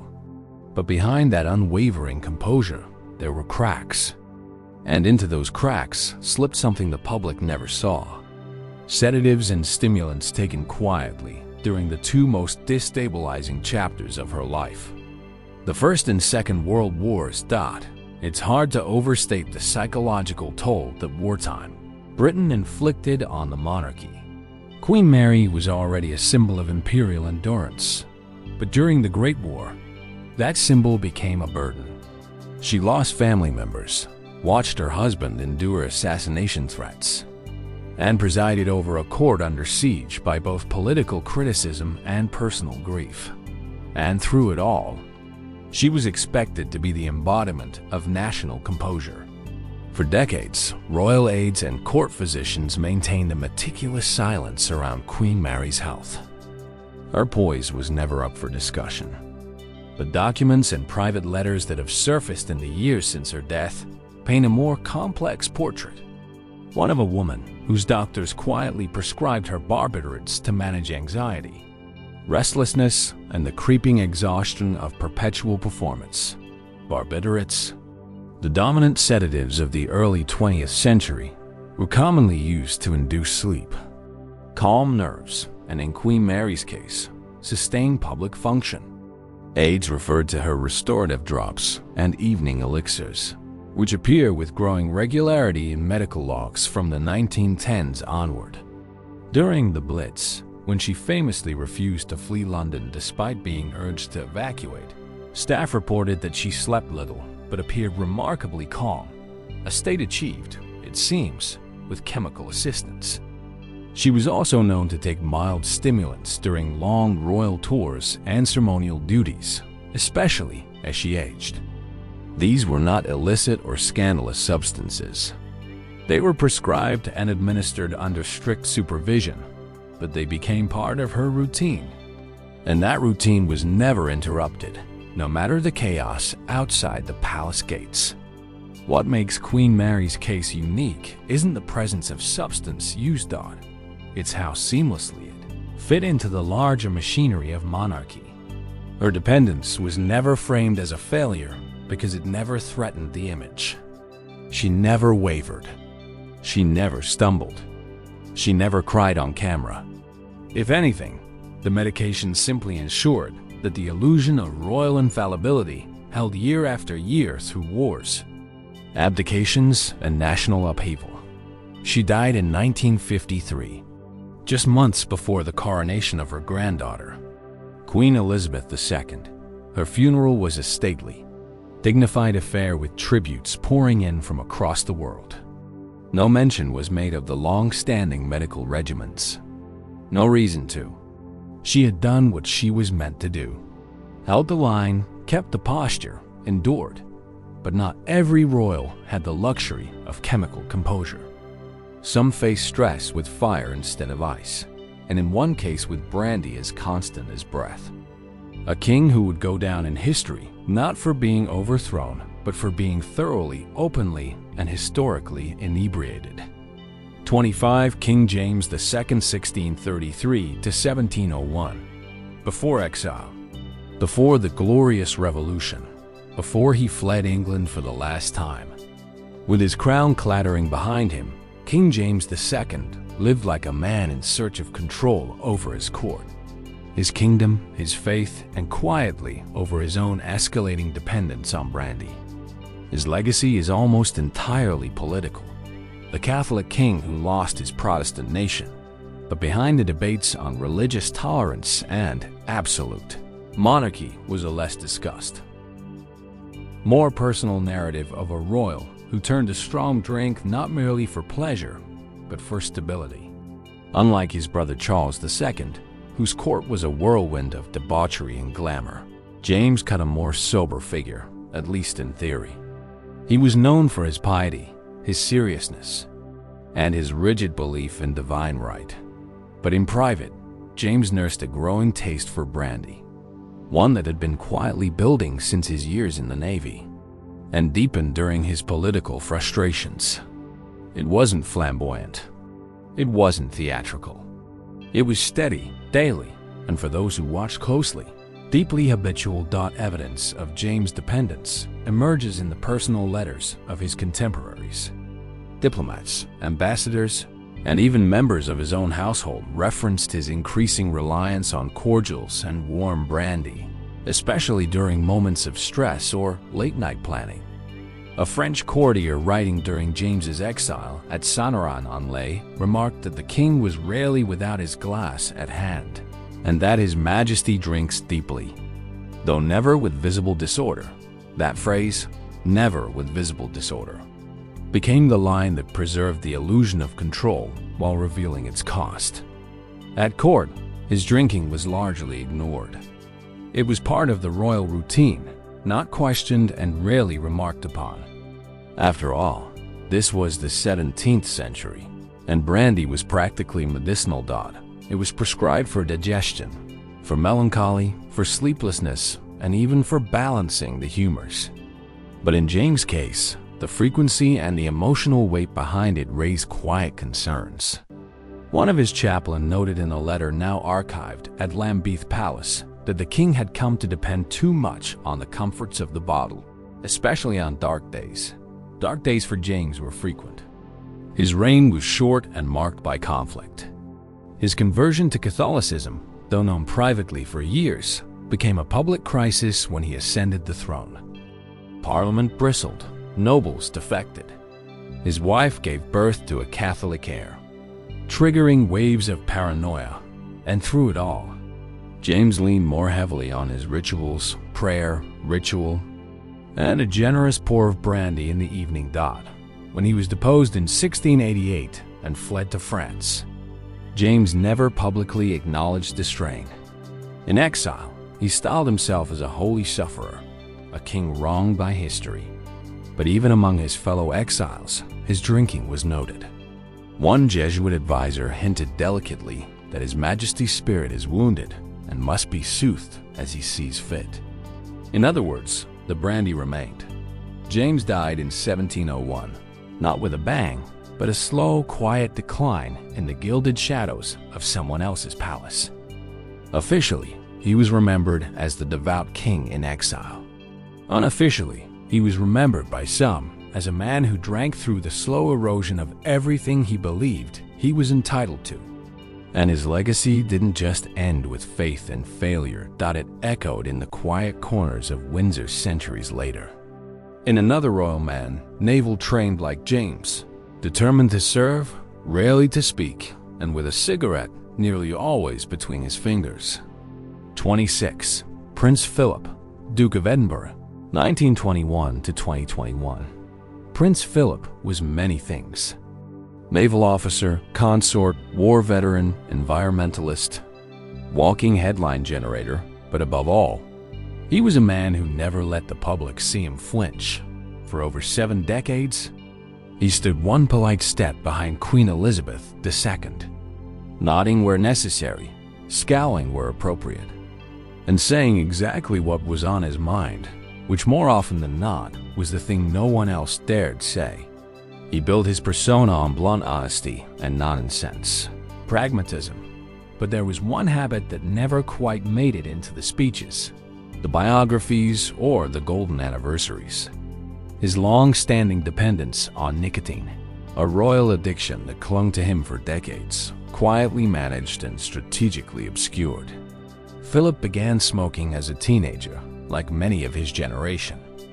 And by the time he was a young naval officer during World War II, cigarettes were as much a part of his uniform as the medals and stripes. The Royal Navy didn't just tolerate smoking, it encouraged it. Tobacco was rationed alongside food and ammunition.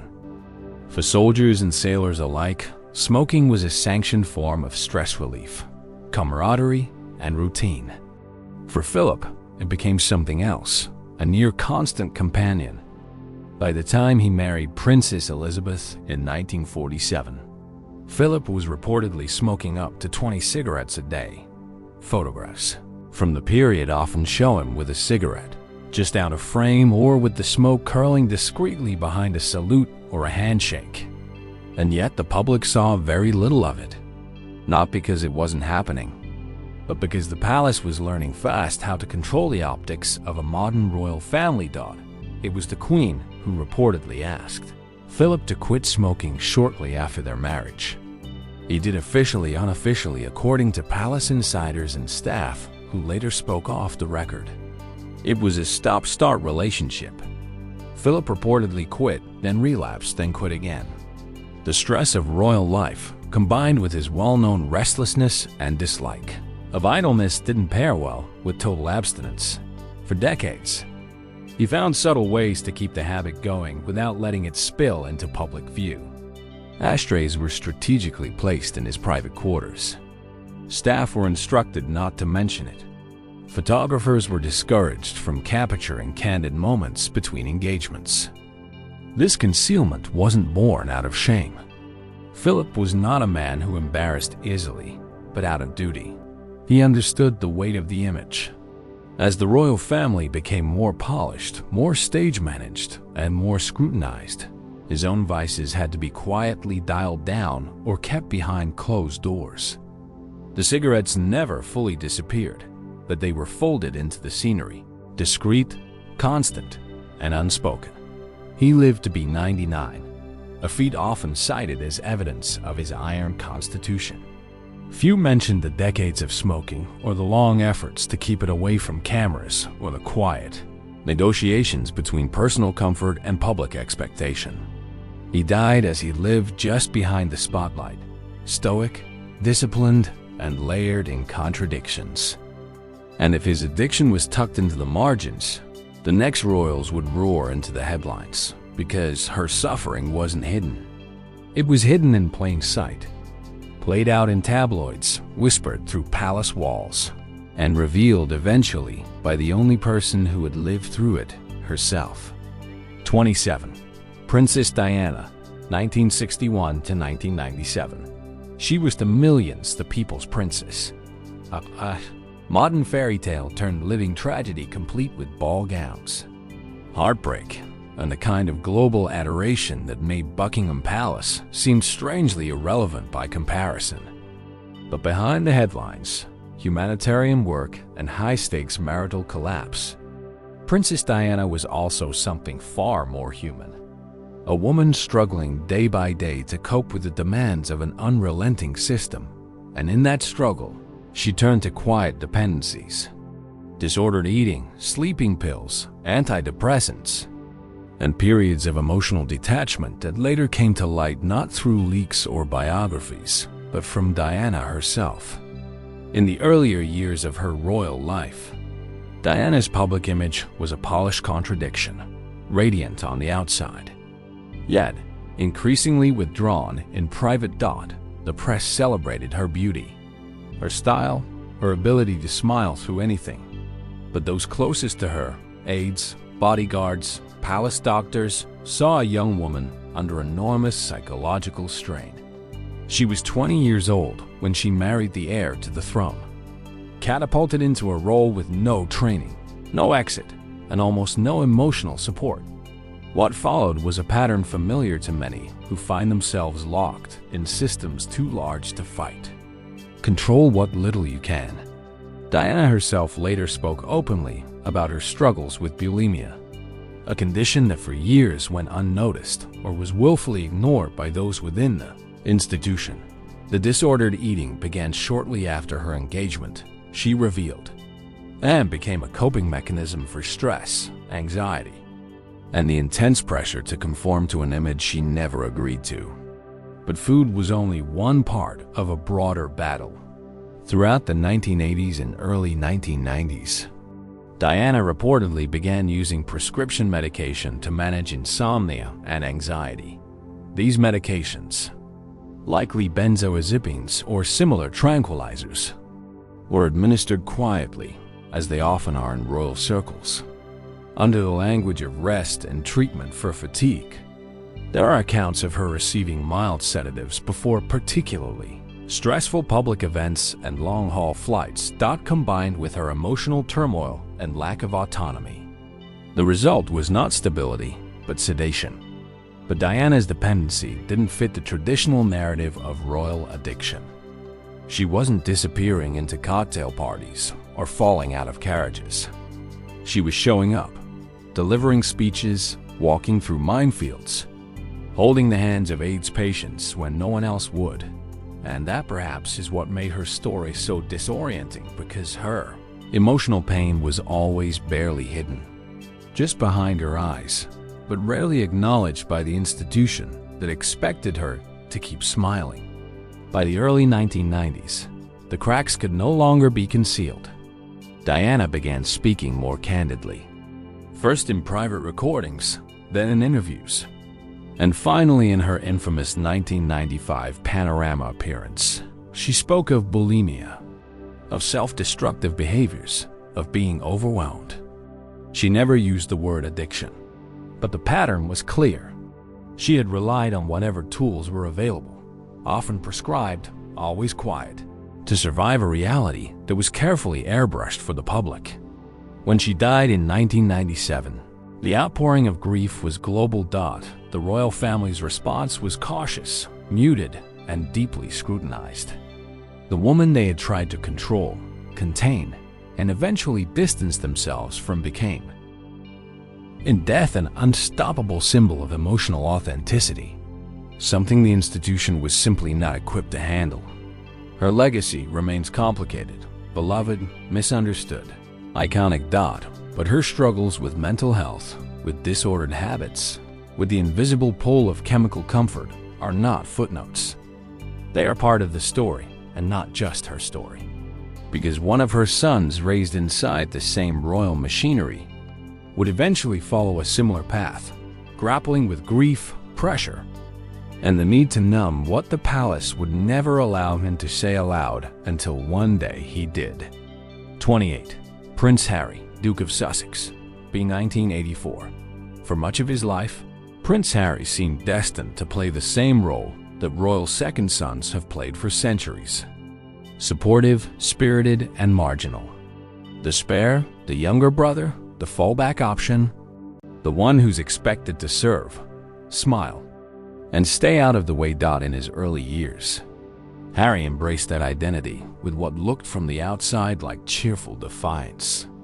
He was the mischievous prince, the soldier turned partygoer, the relatable royal who laughed too loud, drank too much, and occasionally made headlines for all the wrong reasons. But beneath that performative bravado, Harry was quietly unraveling and increasingly dependent on alcohol and cannabis to get through the noise. What made Harry's story different from so many royals before him wasn't the dependency. It was the fact that he eventually chose to name it. In his memoir, Spare, and several interviews, he spoke openly about the years he spent drinking heavily, using drugs to escape, and numbing the pain he couldn't articulate in any other way. For once, the addiction wasn't wrapped in euphemism. It was lived in real time on tabloid front pages, and later in his own words. Harry was only 12 when his mother, Princess Diana, died. The trauma of that loss, and the extraordinary public spectacle that followed, left a mark that no amount of royal protocol could erase. From that moment on, he became both a symbol and a prisoner of the institution.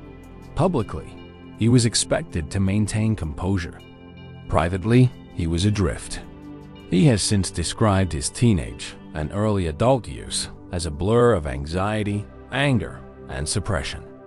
Emotions he was never taught to process, only to mask. Alcohol became a routine escape. Friends and former aides have described his drinking as consistent and heavy, especially in his early 20s. Partying in London clubs, drinking into the early hours, acting out in ways that seemed reckless. It was easy for the media to write this off as youthful rebellion. But Harry has since reframed that period for what it was. Self-medication, a way to quiet the panic attacks, the grief, the buried resentment. Cannabis, too became part of that coping strategy, particularly during quieter private stretches away from public duties. It wasn't constant and it wasn't chaotic, but it was regular enough to matter. What's most striking about Harry's admission is the break it represents. In a family defined by silence, stoicism, and private doctors with padded language, he chose honesty. He sought therapy. He experimented with guided psychedelic treatments. He spoke about EMDR, anxiety, and post-traumatic stress, words that don't usually appear in royal press releases. And in doing so, he disrupted not just his own story, but the palace's well-oiled system of concealment. In Spare, Harry makes no effort to glorify his habits. He's candid about the shame, the confusion, and the long process of undoing the coping mechanisms that once felt like survival. His vulnerability is uncomfortable, especially for an institution built on stiff upper lips and controlled narratives.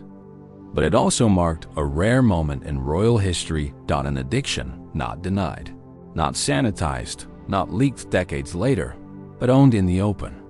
His journey hasn't been without backlash. Critics accuse him of oversharing. Traditionalists bristle at his rejection of royal convention. But whatever the verdict, Harry's story remains one of the few in the monarchy's long history to confront addiction, not as an embarrassment, but as an honest part of the human experience. Still, even in the modern age, not all royal struggles are addressed so directly, because just across the family tree stands another prince, older, more buttoned up, less confessional, whose own compulsions have never been acknowledged outright, but whose life has long been shadowed by rumors, allegations, and the unmistakable signs of a different kind of dependence, one that no palace press officer has ever quite managed to extinguish. 29. Prince Andrew, Duke of York, born 1960. For most of his adult life, Prince Andrew, Duke of York, was known by a simple tabloid shorthand, the Party Prince. It was a title he never seemed to challenge, and for a while perhaps even relished. In his younger years, it marked him as lively, desirable, and distinct from his more reserved royal relatives.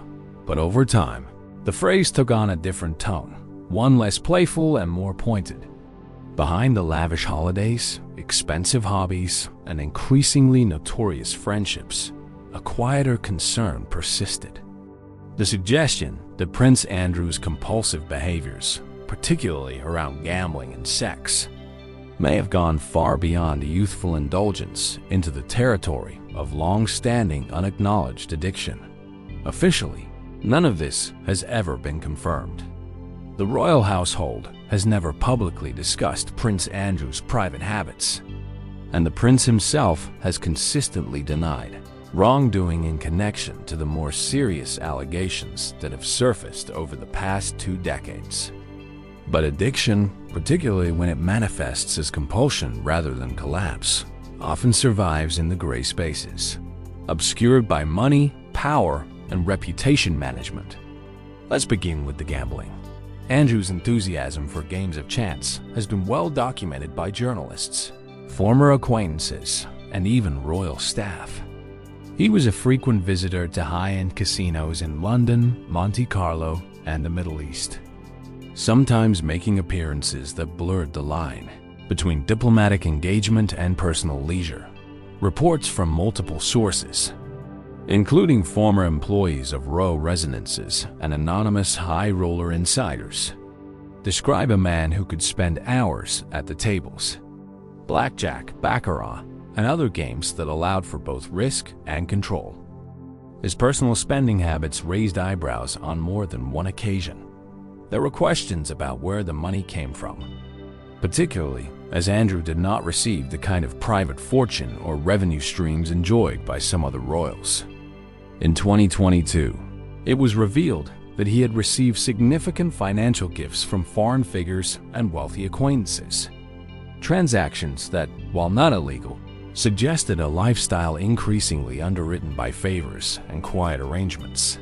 Then there's the more difficult, more sensitive speculation that Andrew may have long harbored compulsive behaviors relating to sex and validation. The now widely reported allegations surrounding his relationship with convicted sex offender Jeffrey Epstein have placed the prince under unprecedented public scrutiny. Though Andrew has denied all claims of misconduct, the sheer volume of circumstantial evidence, the photographs, the travel logs, the testimony of former staff have painted a portrait of a man whose social life was not just elite, but disturbingly opaque. To be clear, compulsion is not the same as crime, but many addiction experts have noted that patterns of risky behavior, particularly those rooted in the pursuit of pleasure, power, or ego, can take on the hallmarks of dependency, especially when enabled by immense privilege and zero accountability. Prince Andrew, by virtue of his position, operated for decades in a world where access was unlimited and consequences rare. That combination can nurture the conditions for addiction without ever requiring a formal diagnosis. And still, the palace has never said the word. Instead, the response has been silence, then distance, then removal. In 2022, Andrew was stripped of his honorary military titles and patronages. He stepped back from public life, not with a confession or an apology, but with carefully worded statements and well-placed exits. Whatever struggles he may carry, psychological, behavioral, or otherwise, remain locked behind the doors of private residences and legal settlements. But addiction doesn't care about royal protocols. It persists in silence, thrives in secrecy, and sometimes passes quietly from one generation to the next. Because even now, in the modern age of transparency and televised coronations, the reigning monarch himself has long walked a tightrope between personal discipline and private excess. A man whose early habits raised quiet concerns, but whose image was always just polished enough to escape the light. 30. King Charles III, 1948. Before he became King Charles III, he was simply Prince Charles, the longest-serving heir apparent in British history. A man defined by patience, protocol, and a peculiar blend of restraint and eccentricity. He was the royal who talked to plants, lobbied ministers behind closed doors, and carried his own custom toilet seat on overseas trips. According to a persistent and never entirely disproven rumor, he embodied tradition, but with odd angles, always careful, always composed. And yet even Charles, in the long shadow of royal pressure, bore a private strain, a quiet early relationship with substances that, while never spiraling into public scandal, hints at the monarchy's oldest pattern: managing discomfort through dependency. The whispers surrounding Charles's early adulthood often circled the same discrete orbit: stress, sleeplessness, and the careful use of herbal sedatives and strong drink, particularly Scotch whiskey, to ease the strain of royal life. Unlike some of his more flamboyant relatives, Charles never careened into reckless addiction.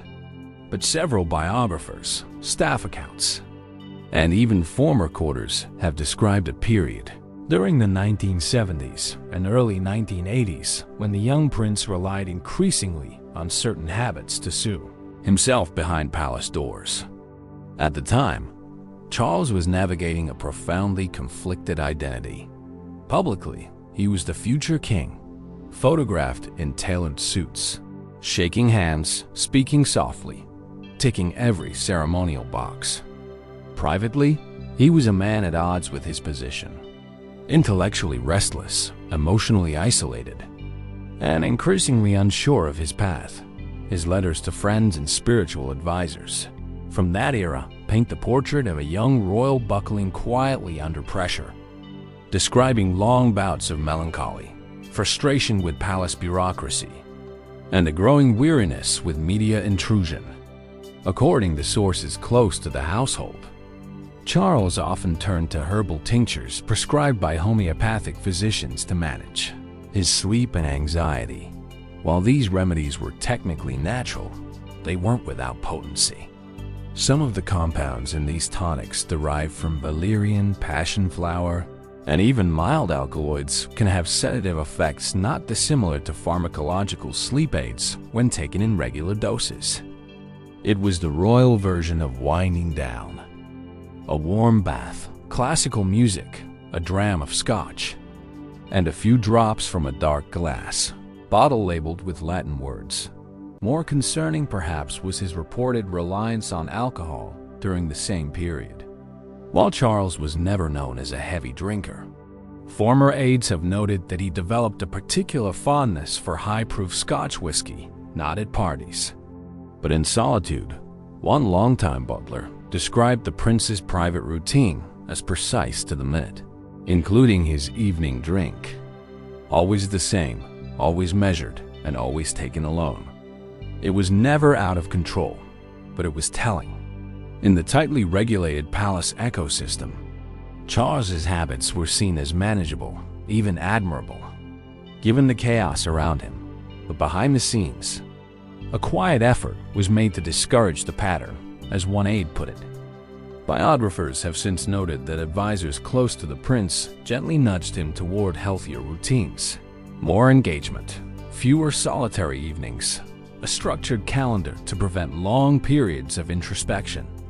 The interventions weren't dramatic, but they were intentional. Over time, Charles matured into his public role. He found stability in his causes: climate change, organic farming, architecture, and eventually in his personal life. But the early years filled with late-night worries and quiet rituals left their mark. Though never officially acknowledged, his flirtation with emotional dependence on sedatives, on solitude, on silence, reflected something deeply human. Now, as king, Charles presents a picture of discipline and composure. But he too once reached for small comforts to study a life built on extraordinary expectations. Not in excess, not in scandal, but in patterns familiar to anyone trying to carry a weight that was never meant to be personal. And perhaps that's the final mystery, that even behind centuries of crowns and customs, the British monarchy remains a human institution, flawed, secretive, and quietly addicted to the very habits it was built to rise above. Of